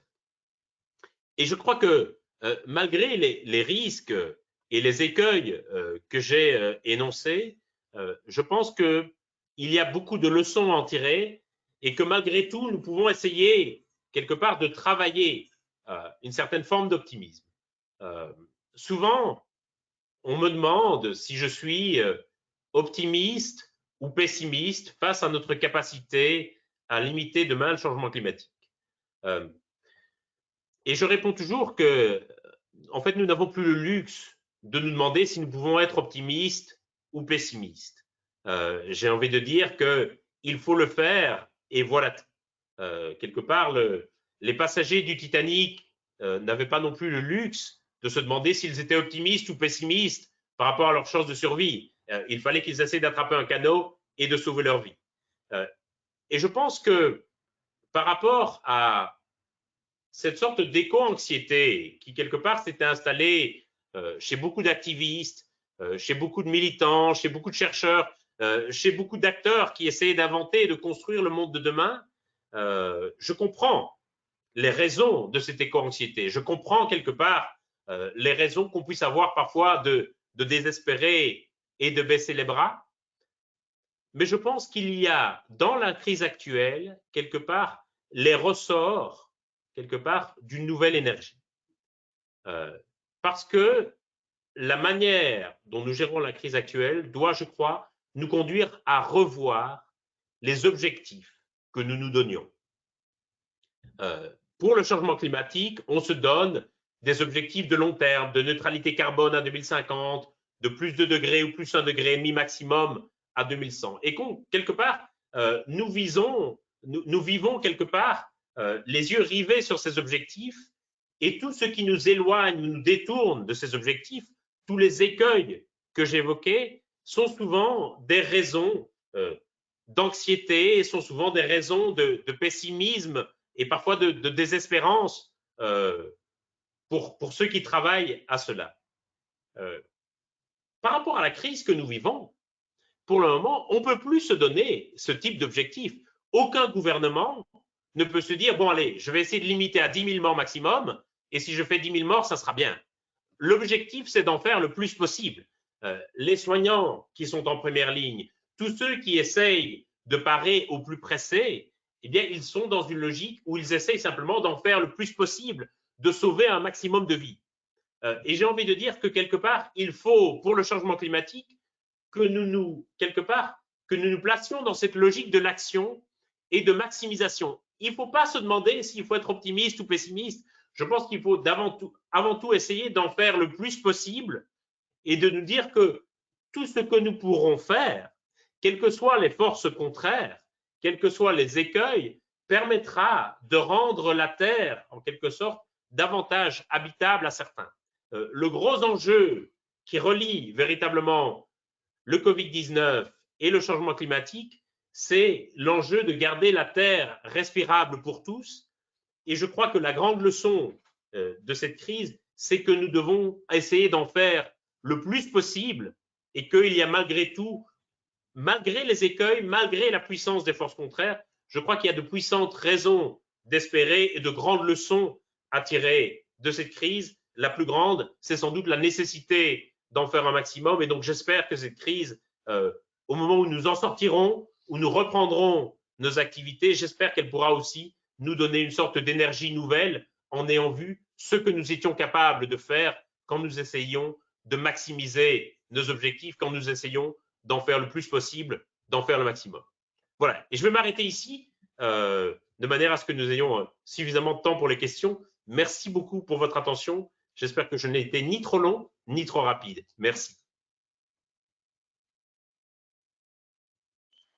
Merci beaucoup, François. Tout ça est extrêmement riche, extrêmement intelligent, extrêmement prometteur, extrêmement clair.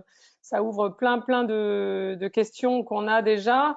Je pensais en t'écoutant, il y a cette citation, une citation d'un auteur américain, je crois que j'aime bien, qui dit « Avons-nous besoin de sauver cette espèce de condor ?» Pas forcément, sauf que pour sauver le condor, nous aurons besoin de développer les qualités qui nous permettront de nous sauver nous-mêmes. Et je pense que j'ai pensé à ça plusieurs fois dans ce que tu disais, en disant au fond, c'est les qualités tu parlais de la solidarité, etc. Les qualités qu'on développe dans cette crise peuvent nous aider à gérer d'autres crises, dont celle du climat, plus qu'en faisant des parallèles vraiment très similaires. Alors, on a plusieurs questions. Je vais peut-être en prendre une. Je vais les prendre un peu dans l'ordre dans lequel c'est venu, notamment.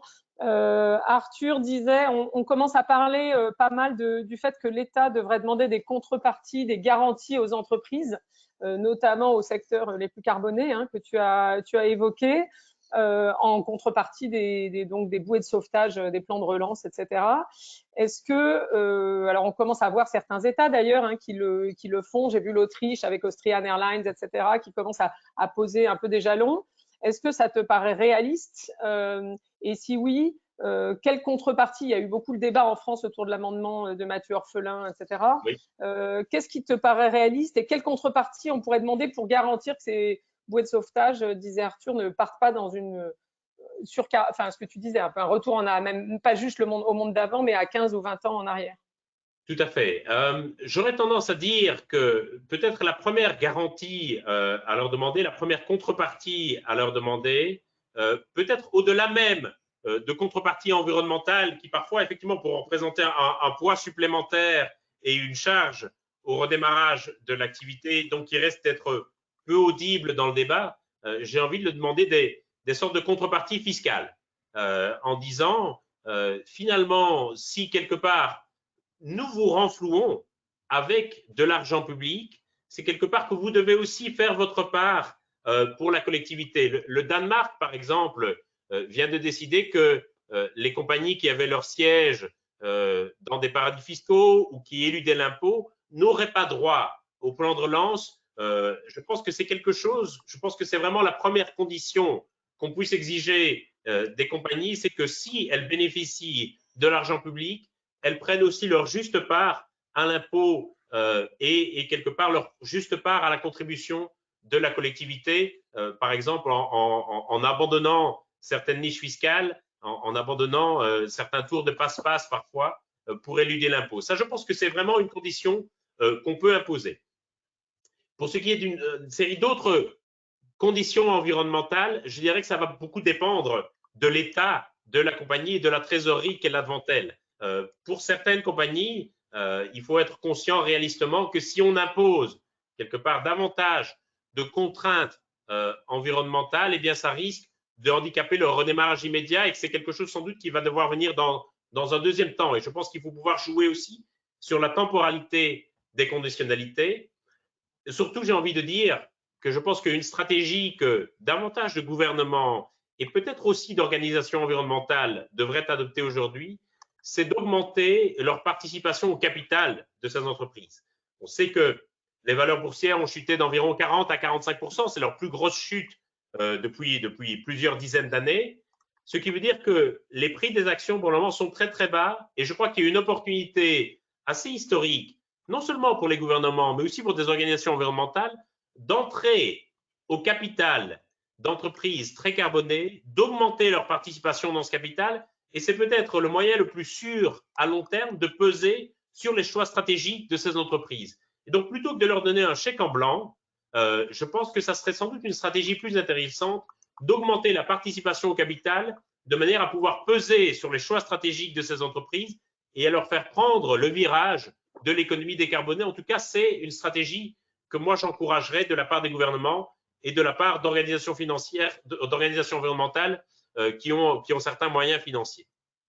Oui, on a vu que PETA notamment, on a vu que PETA, tu peux peut-être en parler, PETA a fait ça dans certaines entreprises. Donc PETA, vous la connaissez peut-être, c'est une association de protection des animaux qui a décidé d'utiliser la crise pour augmenter sa participation au capital de certaines grandes marques de luxe, Gucci, Kering, etc. Enfin, Gucci fait partie de Kering, LVMH ou Burberry, de manière quelque part à pouvoir peser sur les choix stratégiques de l'entreprise, notamment sur la condition de fabrication de certains produits pour qu'ils soient plus respectueux des animaux. Je pense que c'est une stratégie très intelligente que d'autres organisations environnementales pourraient adopter et surtout que les gouvernements qui ont beaucoup plus de capacités financières devraient adopter. On entend aussi parler d'une potentielle nationalisation de certaines entreprises privées. Est-ce que ça vous paraît une stratégie souhaitable déjà premièrement? Et est-ce qu'il n'y aurait pas un risque si le prochain gouvernement n'a pas une conscience environnementale très développée, alors que ces entreprises privées aillent dans le mauvais sens une fois nationalisées? Tout à fait. A priori, je ne suis pas, à l'exception de certaines entreprises qui fournissent un véritable service public, où là, je pense qu'il y a un impératif d'une certaine forme de nationalisation, et je pense particulièrement au secteur de la santé, par exemple, ou dans des secteurs de production véritablement de services publics essentiels. Là, je pense qu'il y a pour des raisons politiques, quelque part, une certaine forme de justification à des nationalisations qui serait souhaitable. Pour d'autres secteurs, l'idée de nationaliser simplement parce que la compagnie est en difficulté financière ou économique, par contre, ça me paraît moins souhaitable, notamment parce que potentiellement, on est soumis à quelque part des revirements politiques selon la ligne du gouvernement, qu'on sait que ce n'est pas parce qu'une compagnie est publique ou nationalisée qu'elle est forcément plus vertueuse en matière environnementale.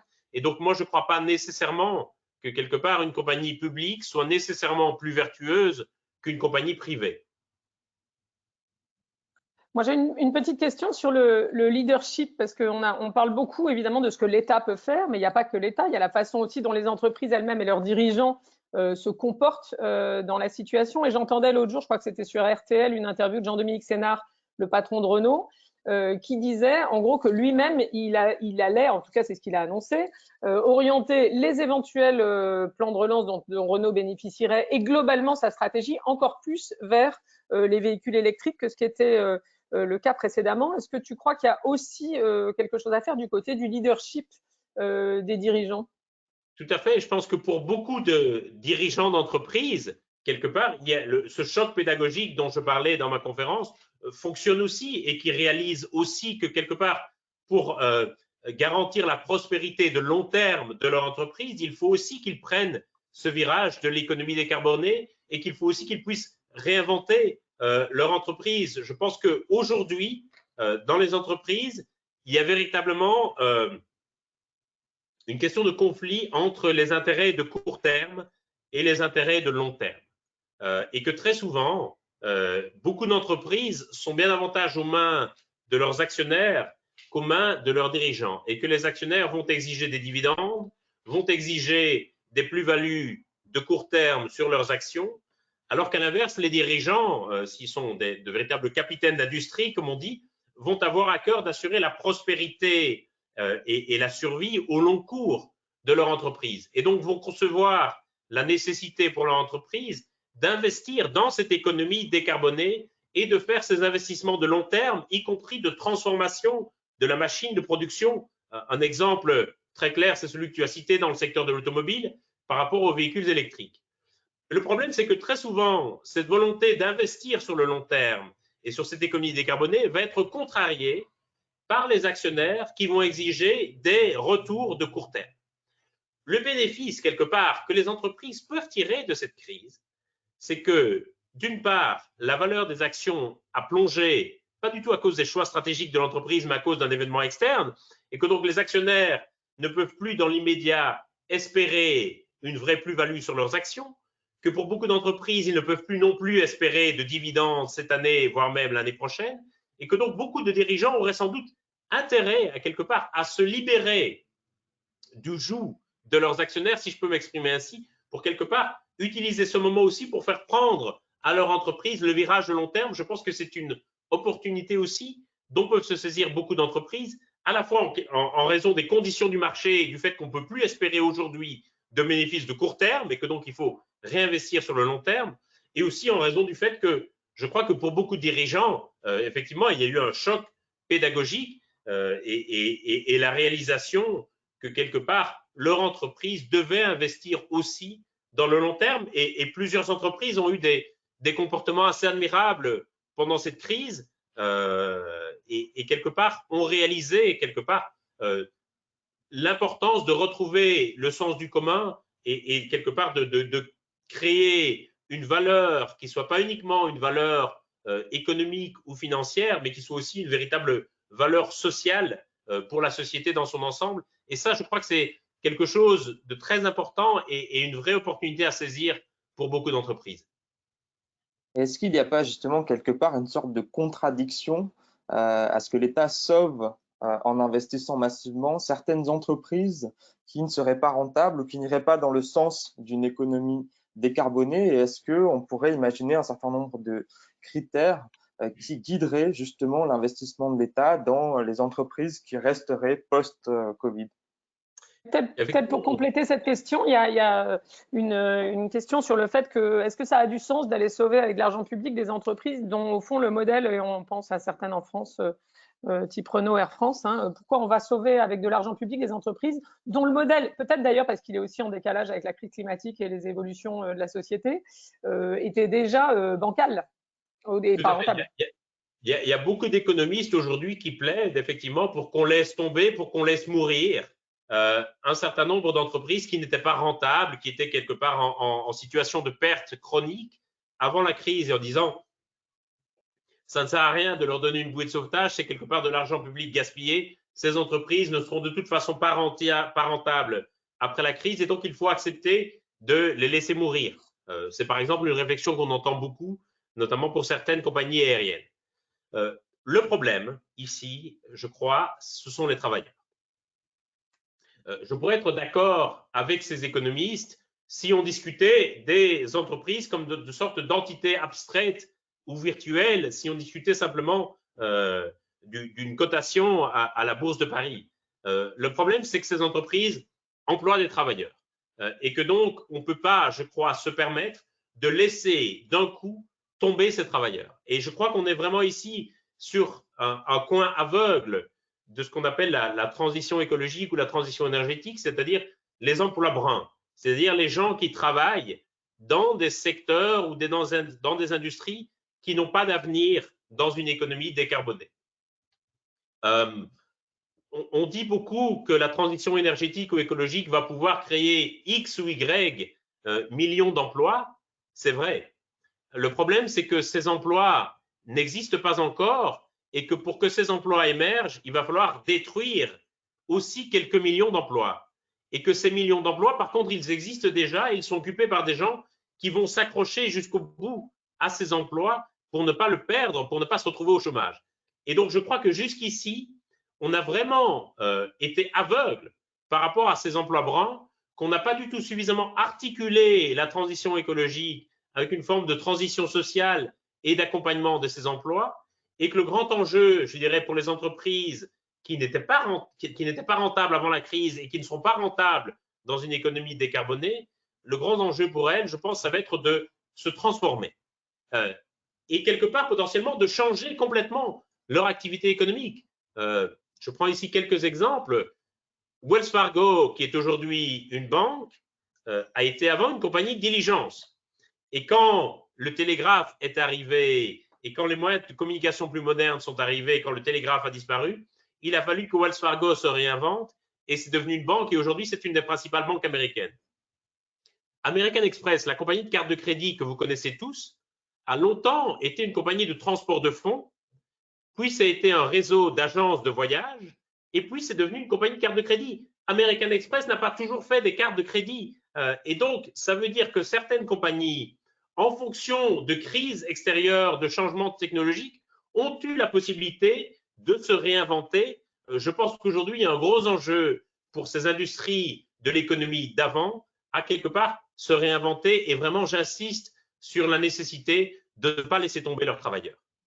Alors du coup, je rebondis quand même là-dessus parce que est-ce que cette réinvention, le pilotage de cette transition que tu évoques, c'est un enjeu avant tout de leadership des dirigeants avec peut-être en profitant de ce que tu évoquais sur le contexte actionnarial, ou est-ce que ça doit être piloté par l'État? C'est ça quand même une question, j'ai l'impression, dans beaucoup de débats sur le monde d'après, on mise beaucoup, je trouve, sur les plans de relance pour les raisons logiques que tu évoquais, hein, c'est que c'est formidable outil de planification économique qui réapparaît.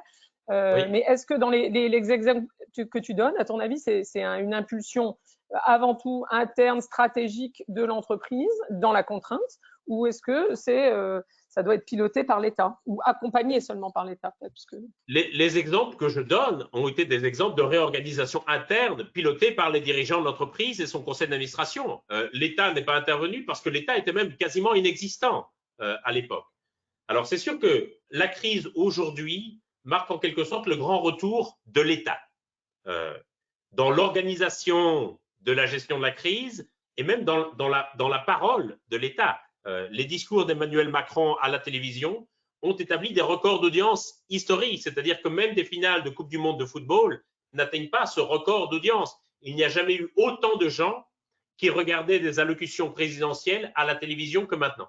Ce qui veut dire qu'en temps de crise, je dirais, il y a une sorte de tendance naturelle à se tourner vers l'État, à attendre des réponses du gouvernement. Et c'est logique que pour le moment, au moment où on discute des plans de relance de l'activité économique, à nouveau, on se tourne beaucoup vers l'État, vers le renflouement de certaines entreprises. Je pense que ça serait une erreur dans le futur de trop attendre de l'État. Bien sûr, l'État peut fournir un certain nombre d'incitants, notamment d'incitants fiscaux, peut fournir un certain nombre de cadres réglementaires, mais je pense qu'on ne pourra pas non plus faire l'économie d'une réorganisation interne aux entreprises. Je pense que les dirigeants d'entreprises ne peuvent pas compter uniquement sur l'État et ne pourront pas faire l'économie d'une réflexion interne. Et donc, je pense qu'une fois que la crise sera passée, j'ai envie de dire que l'initiative privée va reprendre un peu ses droits, qui aura sans doute moins d'attentes aussi vis-à-vis de l'État, et que donc ça ne peut pas être uniquement un rôle qu'on va réserver à l'État. On ne peut pas quelque part mettre tous ses œufs dans le panier des plans de relance gouvernementaux. Il y a aussi un vrai travail à faire, je crois, au sein des entreprises et chez leurs dirigeants. On voit aussi, et vous l'avez mentionné, toute la limite des États dans la capacité à coopérer entre eux, notamment pour traiter de ces questions climatiques. Une des questions porte justement sur le sens commun qu'on pourrait retrouver ou pas d'ailleurs au regard des intentions de ces principaux États, que ce soit les États de l'Union européenne, les États-Unis ou la Chine pour ne citer qu'eux, et la divergence d'intérêts et d'intentions vis-à-vis des problématiques climatiques. Comment dès lors on peut espérer avoir une coopération entre États? Est-ce que ça suppose d'ailleurs de changer les organisations internationales telles qu'on les connaît aujourd'hui? Qu'est-ce que vous en pensez? Tout à fait. Je pense qu'effectivement, je l'ai dit, c'est une de mes plus grandes craintes pour la suite, c'est effectivement l'état lamentable dans lequel se trouve la coopération internationale aujourd'hui. On a des pays européens qui se volent des cargaisons de stock sur des tarmacs d'aéroports. On a aujourd'hui 52% des Italiens qui sont favorables à une sortie de l'Italie de l'Union européenne. Donc l'Italie a l'impression d'avoir été complètement laissée tomber par l'Union européenne. On a les États-Unis qui suspectent la Chine d'avoir inventé le virus ou de l'avoir laissé échapper des laboratoires. Il y a une suspicion généralisée quant au bilan que la Chine a présenté, notamment en termes de contrôle de l'épidémie et de mortalité, qui est évidemment tout à fait important puisque ça a déterminé la réponse des autres. Et donc, on est vraiment dans une logique de fermeture de frontières, de suspicion généralisée entre les différents États et vraiment d'institutions internationales qui sont à la rue, si vous passez l'expression. Et donc là, j'ai, moi, les plus grandes craintes pour la coopération internationale suite à cette crise. On peut discuter de l'intérêt sanitaire de fermer les frontières pour limiter la propagation du virus, mais en tout cas, il est très clair que la fermeture des frontières n'empêchera pas les impacts du changement climatique et ne va pas bloquer les émissions de gaz à effet de serre. Et donc, il va falloir qu'on retrouve de gré ou de force une certaine forme de coopération internationale et aussi une certaine confiance dans les institutions internationales. Et donc, je pense qu'il faut quelque part abandonner les plans qu'on avait pour le moment pour la COP26 et faire de cette COP une certaine forme de sommet de refondation de la coopération internationale. Comment est-ce qu'on peut refonder la coopération internationale, je pense, c'est en abandonnant le concept d'international. En d'autres termes, pour le moment, la coopération est organisée uniquement entre gouvernements, entre nations. On parle de l'Organisation des Nations Unies, on parle de coopération internationale. Je pense qu'il faut arriver à une forme de globalité qui dépasse les nations. Bien sûr, les gouvernements peuvent et doivent continuer à être représentés, mais il faut également associer toute une série d'autres entités qui sont aujourd'hui et qui détiennent des leviers majeurs dans l'action climatique. Je pense aux organisations environnementales, je pense à la société civile, je pense aux municipalités et aux collectivités locales, et je pense aussi, bien entendu, aux entreprises. Et donc, je pense qu'il faut inventer des modèles de coopération qui aujourd'hui dépassent le strict cadre national et qu'il faut arriver à une forme de coopération globale plutôt qu'une coopération simplement entre gouvernements. Et là, je pense qu'on a vraiment des pistes fécondes pour réinventer la solidarité et pour réinventer la coopération. Ça implique qu'on accepte de faire dérailler la COP26 en quelque sorte, que la COP26 ne soit pas juste une COP25 plus 1, mais soit en quelque sorte une COP 0 qui puisse reposer, remettre à plat le modèle de la coopération. Et je crois que c'est à cela que la crise actuelle nous invite aussi. Une question qui était, pour revenir sur les entreprises, une question qui est posée d'un participant qui est au téléphone. Pourquoi ne parler, on a beaucoup parlé des actionnaires, des dirigeants, on n'a pas parlé des organisations syndicales? Est-ce qu'aujourd'hui, tu as l'impression qu'avec peut-être la crise, elles sont favorables aux évolutions, ou est-ce que pour les raisons d'emploi, notamment que tu as évoquées, elles risquent de continuer à bloquer ces évolutions, ou en tout cas, c'était le sens de la question qui était posée, qui était pourquoi ne parler que des actionnaires et pas aussi des organisations syndicales qui bloquent les évolutions en France, je cite. Tout à fait. Je pense qu'effectivement, aujourd'hui, on a des organisations syndicales qui sont très, très tiraillées, qui sont tiraillées entre, je pense, cette aspiration à un monde d'après que j'ai évoqué et la nécessité de préserver le monde d'avant parce que le monde d'avant représente un certain nombre d'emplois, représente un certain nombre d'acquis qu'elles ont parfois bataillé pendant des années et des années pour obtenir. Et donc, ce sont sans doute les organisations qui sont les plus tiraillées entre l'aspiration au retour à un monde d'avant et à la conservation, à la préservation des emplois, des acquis, etc. du monde d'avant, et l'aspiration à un monde d'après. Et aujourd'hui, mon sentiment est que les organisations syndicales ne savent pas exactement sur quel pied danser. Par contre, je pense qu'une de leurs forces, c'est qu'elles se sont organisées malgré tout aussi au-delà des frontières nationales. Ce sont encore des rares organisations qui possèdent des plateformes internationales, des confédérations internationales de travailleurs. Et donc, je pense qu'elles peuvent être associées par ce biais-là aussi aux négociations. Mais on les voit effectivement aujourd'hui très, très tiraillées. Et donc, j'ai envie de dire que là aussi, ça peut basculer d'un côté ou de l'autre. Ça dépendra aussi du message qui leur sera envoyé par leurs affiliés, par leurs travailleurs. On a un certain nombre de questions qui se posent sur le lien finalement entre notre activité anthropique et notre planète. Et on a vu récemment dans les médias le terme de rewilding, réensauvagement, apparaître, avec notamment l'idée qu'il faudrait stopper toute activité anthropique sur certains écosystèmes pour pouvoir mieux redéfinir notre rapport à la Terre, pour pouvoir préserver cette planète. Qu'est-ce que vous pensez de ça? Est-ce que c'est une forme d'aveu, d'échec de l'Anthropocène, ou est-ce que c'est une sortie possible selon vous?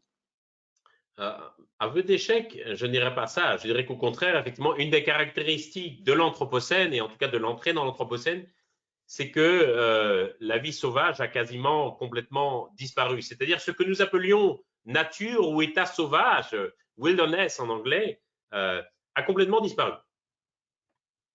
À l'exception de quelques portions de l'Amazonie, de l'Antarctique ou du bush australien, ça a complètement disparu. Nous avons quelque part transformé toute la nature en environnement, c'est-à-dire en quelque chose que nous maîtrisions, que nous avions cartographié, que nous pouvions géolocaliser, que nous pouvions domestiquer. Et donc le résultat, c'est que ce qui restait de vie sauvage s'est rapproché de plus en plus des habitats humains. Et sans doute, ce qu'il va falloir faire à l'avenir, ça va être de redéfinir quelque part des lieux de vie sauvage. Et si on ne le fait pas, le changement climatique va de toute façon nous y pousser, puisque si l'on continue sur la trajectoire actuelle, enfin quand je dis actuelle, pré-crise, on partait sur des hausses de température de l'ordre de plus 3,5 ou plus 4 degrés, ce qui voulait dire littéralement que certaines régions du monde allaient devenir inhabitables, impropres à la vie humaine, et donc allaient devoir retourner à l'état sauvage. Je crois que l'enjeu, effectivement, aujourd'hui de cette crise, c'est de redéfinir une certaine forme d'équilibre entre ce qui est la nature, l'état sauvage, et ce qui est l'environnement, la nature colonisée et domestiquée par l'homme. Et c'est effectivement là, je crois que nous y arriverons. Ça impliquera effectivement sans doute par une certaine forme de réensauvagement.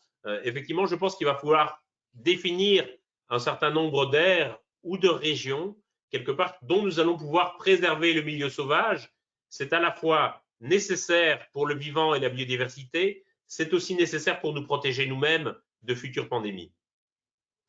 J'avais une question par téléphone à nouveau sur la question de la moratoire. Alors pour revenir sur le sujet, ton sujet des migrations, sur la question du moratoire sur la dette des pays africains, est-ce que selon toi c'est suffisant? Est-ce qu'il faut aller plus loin? Est-ce qu'en tout cas ça peut solutionner les problèmes ou au moins pour partie, les déplacements de population que tu évoquais tout à l'heure, le sujet des migrations? Alors,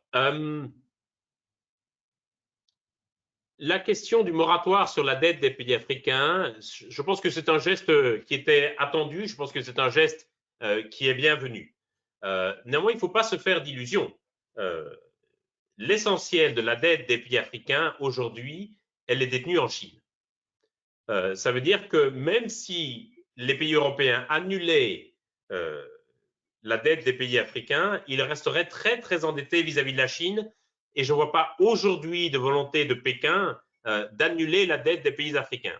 Donc ça veut dire que même si effectivement c'est un geste bienvenu de la part de l'Europe, si c'est un point du discours d'Emmanuel Macron que j'approuve entièrement, ça ne va pas pour autant désendetter complètement les pays africains. Donc ça, c'est le premier point. Le deuxième point qu'il est important de signaler, c'est que très souvent, on se trompe dans le rapport entre développement et migration. En réalité, plus un pays va se développer, plus il va envoyer de migrants à l'étranger. Simplement parce que la migration est quelque chose qui coûte très très cher.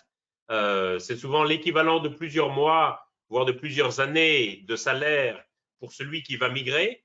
Et donc pour la famille qui l'envoie à l'étranger, pour sa communauté, c'est un investissement. Un investissement qui va mobiliser de l'épargne, souvent sur plusieurs mois ou plusieurs années. Et donc en fait, contrairement à ce qu'on croit à cause de cette phrase de Michel Rocard sur la misère du monde, qui continue à structurer beaucoup le débat public sur l'immigration, la misère du monde, en réalité, elle reste chez elle. Ceux qui ont les moyens de migrer, ce sont les plus nantis, ce sont souvent les classes moyennes, voire les classes moyennes supérieures. Pour ceux qui n'ont pas les moyens, la migration reste un luxe inaccessible. Et donc, le paradoxe, c'est que plus les revenus d'une famille vont augmenter, plus un pays va progresser sur l'échelle du développement, plus il va envoyer des migrants à l'étranger. Si on regarde l'Afrique, par exemple, quels sont les pays africains qui envoient le plus de migrants à l'étranger? Ce sont les pays qui sont les plus développés économiquement, c'est-à-dire les pays d'Afrique du Nord. Ce sont des pays comme le Sénégal ou la Côte d'Ivoire, des pays comme la République centrafricaine ou le Sierra Leone, qui constituent parmi les plus pauvres du continent africain, n'envoient quasiment aucun migrant à l'étranger. Et donc, très souvent, on va s'imaginer que si on injecte de l'aide au développement dans les pays africains, que si les pays africains se développent, ça va ralentir les flux migratoires vers l'Europe. En réalité, c'est exactement l'inverse qui se produit. Ça ne veut pas dire, évidemment, qu'il faut arrêter l'aide au développement, certainement pas. Je pense qu'elle reste plus nécessaire que jamais, mais on ne peut pas imaginer pouvoir faire du développement et de l'aide au développement un moyen de limiter les migrations vers l'Europe. Là où l'aide au développement et là où l'effacement de la dette des pays africains peut être par contre très utile, c'est en transformant les conditions de la migration, c'est-à-dire en permettant aux gens de migrer dans de bonnes conditions, en leur permettant de planifier leur migration, de migrer dans des conditions sûres et de façon régulière, et de ne pas être contraints, forcés de partir, soit par des violences, soit parce que ce sont les passeurs qui l'auront décidé.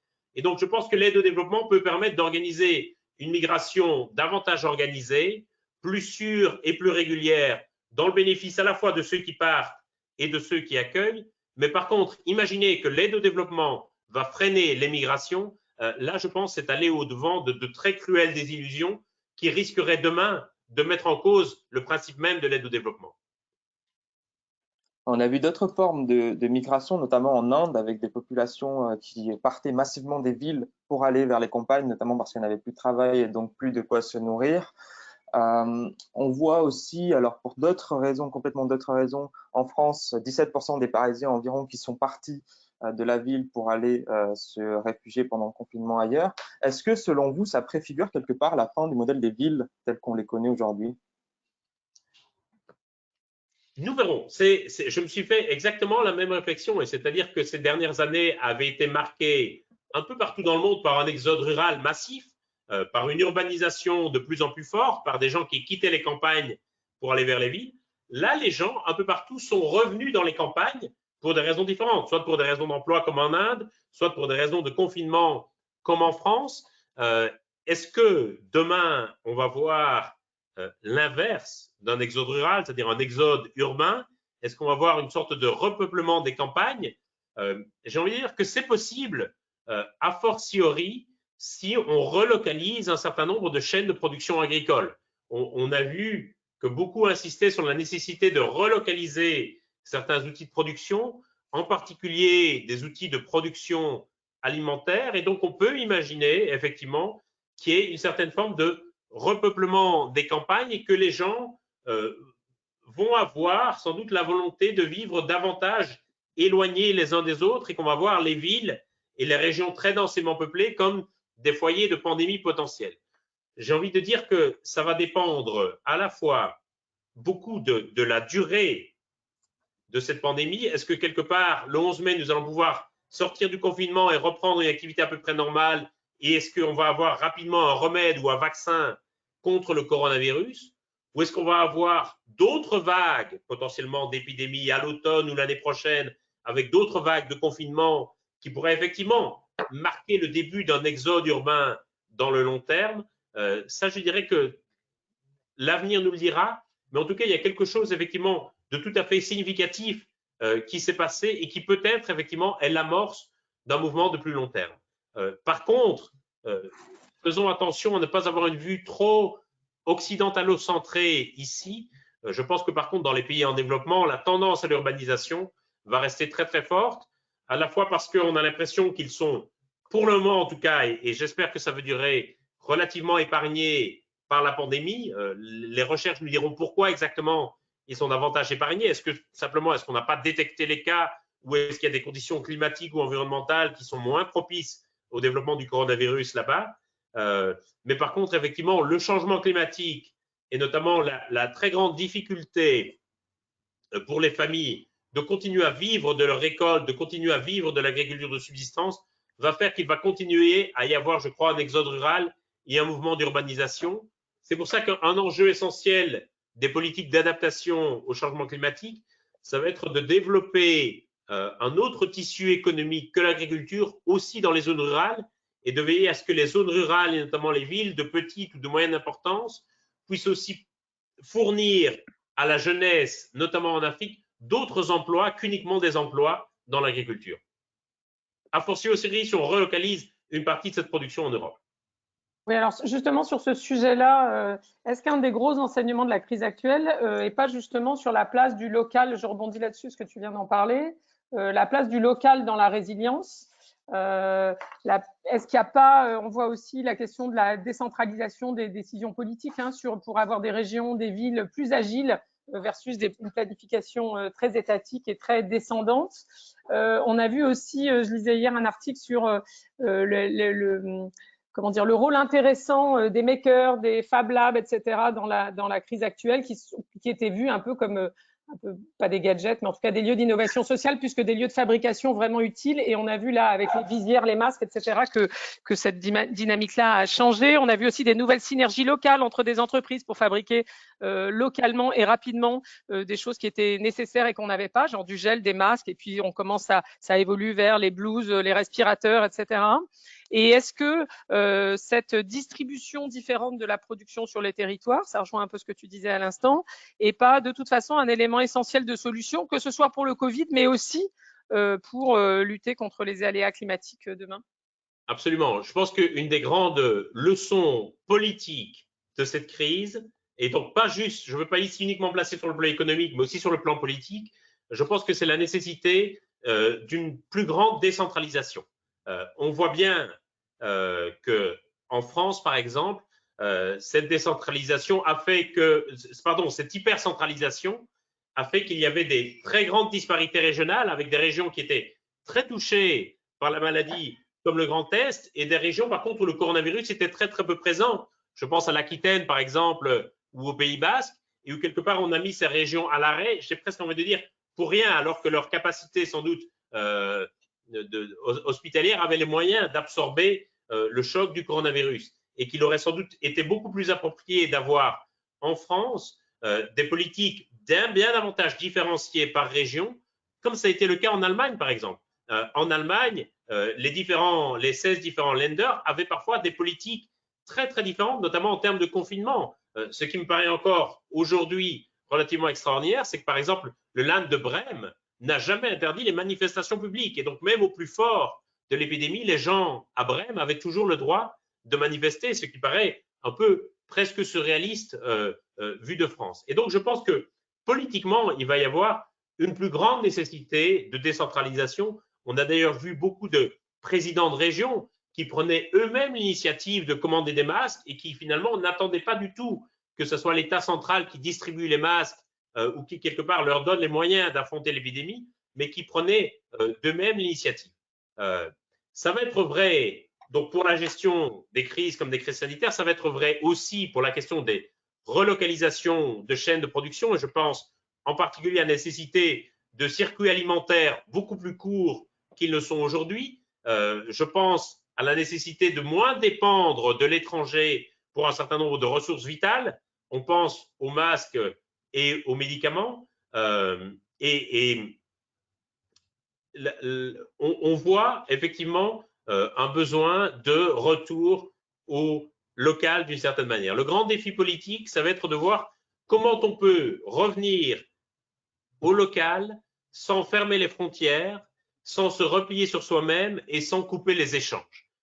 Il me semble qu'à l'avenir, les deux grands niveaux de pouvoir qui vont véritablement compter, ça va être le niveau de pouvoir local et le niveau de pouvoir international. Et que quelque part, les gouvernements nationaux vont perdre peu à peu de leur pertinence au fur et à mesure que nous avancerons et au fur et à mesure que nous ferons face aux grands défis du XXIe siècle. Et que pour le moment, on a encore, je dirais, une volonté de s'accrocher très fort aux frontières nationales. On voit cette sorte de résurgence des nationalismes.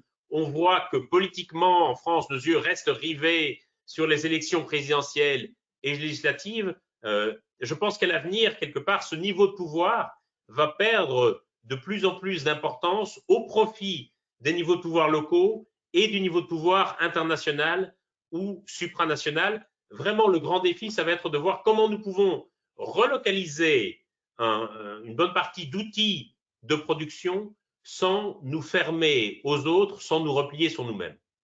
Sinon, nous ferions le jeu des extrêmes et des nationalistes.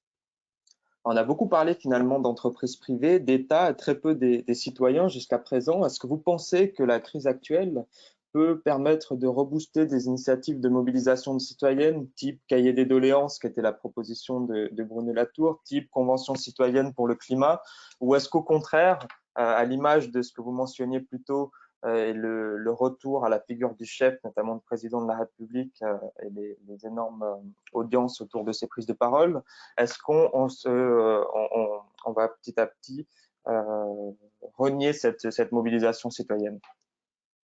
Non, je pense au contraire que c'est quelque chose qu'on avait déjà vu émerger avant la crise et qui est accéléré ou renforcé par la crise, c'est-à-dire, j'ai envie d'appeler ça le grand retour du citoyen.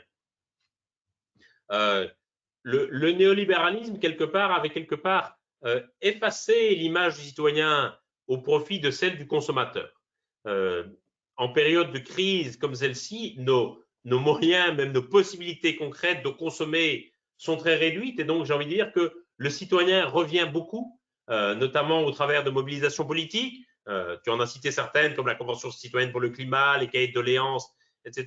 Et forcément, le grand retour de l'État qu'on voit actuellement implique aussi, quelque part, un grand retour de la citoyenneté ou des citoyens. Et je pense qu'un grand enjeu dans la lutte contre le changement climatique, ça va être de pouvoir réconcilier nos comportements de consommateurs avec nos comportements de citoyens.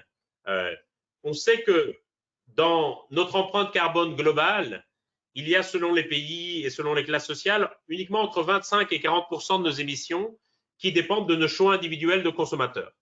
Ça veut dire que la majorité de nos émissions dépendent de nos choix collectifs, c'est-à-dire des choix que nous posons en tant que citoyens. Et très souvent, moi, j'avais eu l'impression que les gens se sentaient quelque part aliénés par rapport à ces choix collectifs et disaient, ce sont les grandes multinationales qui décident, ce sont les gouvernements qui décident, moi, je n'ai aucun pouvoir par rapport à cela. Mon seul pouvoir, c'est le pouvoir que j'ai en tant que consommateur, c'est le pouvoir de mes actes de consommation. Je pense que cette crise marque le grand retour du citoyen et donc la nécessité de nous réapproprier les choix collectifs et de mettre ces choix collectifs en adéquation avec nos choix individuels. C'est aussi, je pense, quelque part, comme cela qu'on va parvenir à sortir de la crise de la démocratie dans laquelle nous étions déjà auparavant, qui est une crise au fond de la représentativité. Quelles sont les institutions qui nous représentent? Est-ce que l'on se sent encore représenté par nos députés, par ceux qui ont la fonction officielle de nous représenter, ou au contraire, est-ce qu'on veut avoir notre voix au chapitre directement via des formes de démocratie directe, par le tirage au sort ou par des initiatives comme la Convention citoyenne pour le climat? Je pense que là, il y a un grand enjeu politique pour résoudre cette crise de la démocratie, c'est de réconcilier le consommateur avec le citoyen, c'est-à-dire de remettre en adéquation nos choix individuels avec nos choix collectifs. Et je pense qu'on ne résoudra pas et qu'on ne luttera pas efficacement contre le changement climatique sans avoir aussi résolu cette crise démocratique qui travaille nos démocraties pour le moment.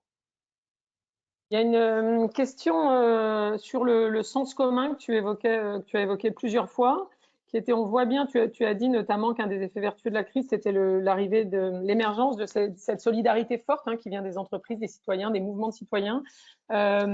Est-ce que, selon toi, alors cette émergence, elle est aussi liée à des émotions assez fortes maintenant. Est-ce que ça va durer et comment faire que ça soit pas juste un espèce d'effet d'effets émotionnels qui soient éphémères, un peu comme l'exemple qui était donné dans la question de David, c'était les applaudissements des forces de l'ordre après les attentats et ensuite toutes les critiques qui arrivent pendant les manifestations des Gilets jaunes.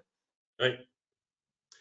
Je dirais que ça va là. Je pense que nos gouvernements vont avoir une responsabilité particulière.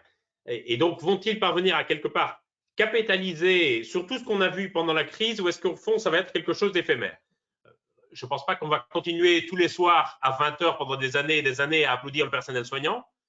Mais par contre, je pense que toute une série de mécanismes qui sont venus relativement spontanément, je pense que ce sont des mécanismes qu'on va pouvoir quelque part instaurer dans la durée. Et je pense qu'il y a une forme d'empowerment, si je peux utiliser cet anglicisme, d'empowerment collectif à réaliser quelque part les trésors de solidarité dont nous étions capables et qu'il y a toute une série de choses remarquables qui sont en train de se passer. C'est difficile de dire si ça va être éphémère ou si ça va s'inscrire dans la durée. J'ai envie de dire que ça va beaucoup dépendre de ce que feront les gouvernements pour quelque part capitaliser sur cela et les inscrire dans la durée. Je pense en tout cas que nous aurions vraiment tout intérêt à les installer dans la durée et à ne pas les laisser quelque part s'amenuiser lorsque nous reprendrons l'activité normale. Il y a une série de choses remarquables dans cette crise que nous devrons conserver. Parce qu'on a vu dans les rapports du GIEC, d'ailleurs, dans les scénarios qui étaient faits, qu'une société plus solidaire était aussi, en théorie, selon le GIEC, plus résiliente à la crise climatique. Absolument. Et je dirais que c'est quelque chose qui est mis en évidence actuellement par cette épidémie et qui est vrai aussi en matière de changement climatique, c'est ce qu'on appelle en relations internationales la théorie du maillon faible. C'est-à-dire que si vous voulez fournir un bien collectif, par exemple la résilience d'une société, il y a 3 manières de faire selon le type de bien collectif que vous voulez mettre en œuvre. La première manière de faire, c'est ce qu'on appelle le single best effort, c'est-à-dire l'effort du meilleur. Par exemple, si un astéroïde arrive et menace de s'écraser sur Terre, vous n'allez pas convoquer une grande conférence internationale pour savoir que faire. Vous allez demander à Bruce Willis de monter sur un vaisseau et vous allez demander à Bruce Willis de détruire l'astéroïde. Et donc, vous allez en quelque sorte demander aux meilleurs de fournir le service à la collectivité tout entière. Pareil, lorsqu'il va s'agir de trouver un vaccin. Une fois qu'une équipe médicale, une fois qu'un labo aura découvert le vaccin contre le coronavirus, eh bien, il va le mettre à disposition de tout le monde. Ça n'aurait pas de sens d'avoir des vaccins concurrents. L'autre moyen de le faire en fonction du problème, ça va être la théorie des efforts concertés, c'est-à-dire le fait que tout le monde doit participer, que tout le monde doit faire un effort. Par exemple, pour réduire les émissions de gaz à effet de serre, on voit bien que si un pays tout seul, fût-ce la Chine, fait l'effort, ça ne servira pas à grand-chose. Et on voit bien qu'il y a une nécessité de se mettre ensemble et de convoquer des conférences internationales pour voir comment on va organiser l'effort commun. Et puis, il y a une troisième voie, un troisième moyen de produire cet effort collectif, c'est ce qu'on appelle la théorie du maillon faible. C'est-à-dire de dire que vous n'êtes à l'abri, quelque part, que si les plus vulnérables dans la société sont aussi à l'abri. C'est très vrai pour les épidémies. Vous n'êtes débarrassé d'une épidémie que si vous avez éliminé aussi les foyers d'infection et de contamination parmi les groupes les plus vulnérables de la société.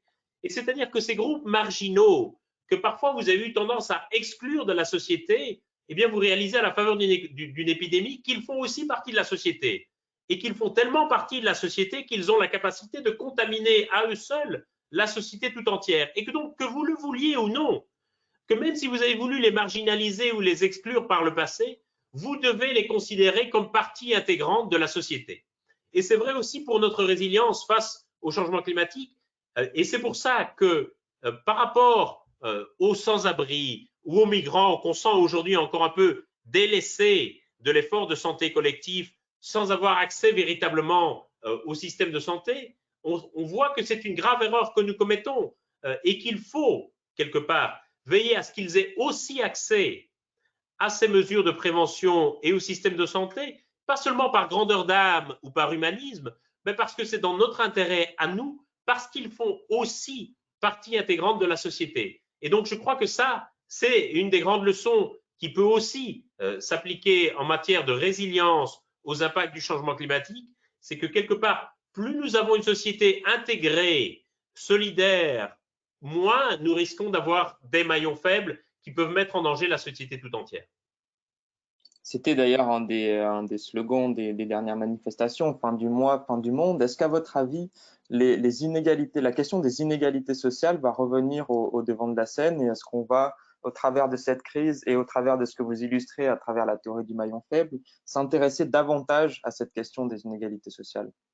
Oui, il le faut absolument. Je pense qu'on va le faire et je pense qu'on doit le faire parce que ces inégalités sociales, on le réalise de plus en plus, représentent un facteur de risque, non seulement pour ceux qui en sont victimes, mais pour la société tout entière. C'est vraiment notamment un des aspects qui sera très fort mis en évidence dans le prochain rapport du GIEC qui devait paraître fin 2021, qui paraîtra finalement début 2022, c'est l'importance de la lutte contre les inégalités dans la lutte contre le changement climatique. À la fois parce que le changement climatique va avoir tendance à renforcer les inégalités sociales. On sait que les plus pauvres, les plus vulnérables subiront davantage que les autres les impacts du changement climatique, mais elle risque également d'être renforcée par les mesures de lutte contre le changement climatique, parce que les plus pauvres risquent d'avoir moins accès à l'énergie ou au transport décarboné.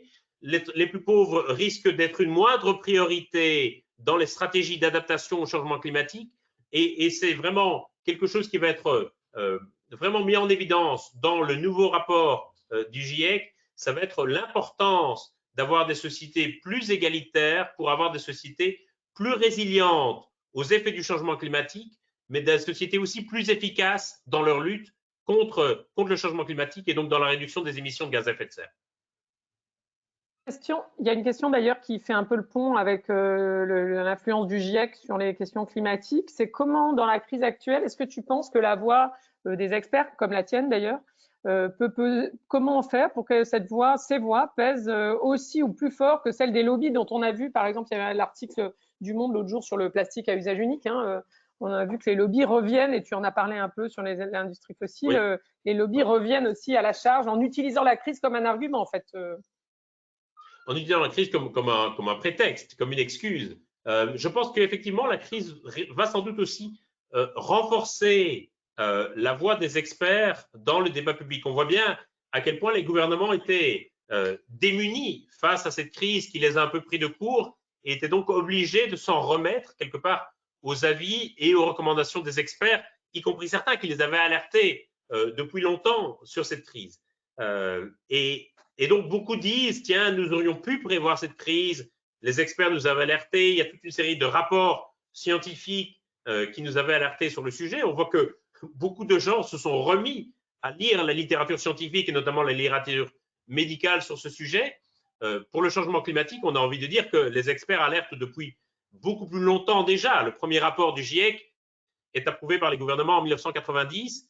Et donc, je pense que pour beaucoup de gouvernements, il va y avoir quelque part la nécessité d'écouter davantage les experts, et je pense que la voix des experts va avoir plus d'importance dans le débat public. Une grande difficulté maintenant, et là ça va vraiment être une question de maturité de nos démocraties, ça va être de comment gérer les éventuels désaccords entre experts, comment gérer les éventuelles suspicions, notamment d'intérêts cachés des experts, et on voit un peu la controverse actuellement sur la chloroquine et les méthodes du professeur Raoult, à quel point ça divise beaucoup le débat public, à quel point ça mobilise la communauté scientifique. Et je pense que vraiment ce qui va être nécessaire, si on veut pouvoir surmonter ces controverses, et ici mon objectif n'est pas de me placer ou de me positionner dans cette controverse, mais si on veut pouvoir quelque part discuter rationnellement et pragmatiquement de ces controverses, il va falloir aussi quelque part alphabétiser le public et les dirigeants à la méthode scientifique, c'est-à-dire à savoir en médecine, qu'est-ce que c'est des essais cliniques, qu'est-ce que c'est que des groupes tests, pourquoi est-ce que des articles qui sont publiés dans des revues scientifiques sont différents de posts Facebook, pour quels sont les mécanismes de vérification et d'intégrité de la science. Là, je pense qu'il y a vraiment la nécessité, si on veut que quelque part nous ayons des décisions qui soient davantage fondées sur la science et sur l'expertise scientifique, ça implique aussi d'éduquer non seulement le public et les dirigeants à la méthode scientifique. Et là, il y a vraiment une question d'éducation fondamentale à faire, je crois. Et je pense que c'est absolument essentiel en démocratie pour que l'on puisse véritablement faire rentrer la science en démocratie. Et là, on sent bien dans ce que vous dites qu'il y a une sorte de tiraillement entre le temps court et le temps long, finalement. Le temps court dans lequel on nous demande de prendre des décisions et le temps long nécessaire à justement cette forme de validation scientifique. Comment est-ce qu'on arrive à sortir de cette tension-là? Absolument. Et je veux dire, la controverse actuelle sur la chloroquine et les essais du professeur Raoult à Marseille sont tout à fait symptomatiques de ça. Où d'un côté, vous avez le tiraillement en disant, tiens, il y a là quelque chose qui a l'air de marcher, pourquoi est-ce qu'on ne met pas ça en place à grande échelle? Et d'autres qui disent, attention, on n'a pas fait les essais cliniques, ça demande du temps, de pouvoir analyser d'éventuels effets secondaires, de voir si ce n'est pas juste une question d'effet placebo, etc. Et donc, si on ne va pas quelque part faire une grave erreur en généralisant ce traitement, on voit à la faveur de cette controverse tout ce tiraillement entre le court terme et le long terme. Et je pense que vraiment, il y a une question de maturité de nos sociétés, c'est d'accepter un temps plus long, et quelque part, c'est aussi, je crois, l'invitation que nous fait l'Anthropocène. Après tout, on ne change de période géologique que tous les 10 à 15 000 ans, et quelque part, l'Anthropocène nous invite quelque part à reconsidérer aussi le temps long. Bon, mais je pense qu'il faut accepter un temps plus long, mais malheureusement, nous sommes arrivés au bout du temps qu'on s'était donné. C'est un autre tiraillement immédiat. Ça, c'était un tiraillement très clair car on avait encore beaucoup de questions et j'ai aussi beaucoup de gens qui m'ont envoyé plein de SMS et de mails pendant que tu parlais en disant que c'était vraiment passionnant. Donc vraiment, merci infiniment. Ouais, vas-y, bien sûr. Continuer la conversation, qui n'hésite pas à m'envoyer des questions, par exemple sur les réseaux sociaux, sur Twitter, Facebook ou LinkedIn, et j'essaierai de leur répondre et de poursuivre la discussion du mieux possible, sachant que j'ai un peu plus de temps en ces temps de confinement pour les réseaux sociaux. Bon, super. Merci beaucoup, François, encore. Merci à tous de votre présence quasiment jusqu'au bout. Je voulais juste vous préciser qu'on a enregistré, parce que certains m'ont posé la question aussi, la conférence de François. Donc, elle sera en ligne, je pense, sur exactement le même lien que celui que vous avez fait là. De toute façon, si ce n'est pas le même lien, nous vous enverrons un mail. Comme ça, n'hésitez pas à la partager. Et puis, juste dans les prochains rendez-vous, on a parlé pas mal de résilience industrielle, de relocalisation, de reproduire localement ce qui aujourd'hui n'est pas forcément produit localement.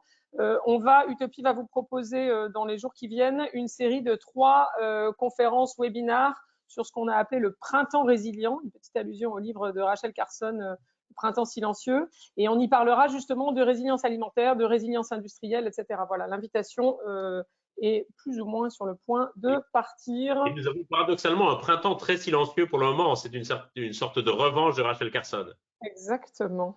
Voilà, merci encore à tous. Merci François, merci Samuel pour l'animation. Et portez-vous bien et à très bientôt, j'espère, dans le monde réel. Merci beaucoup.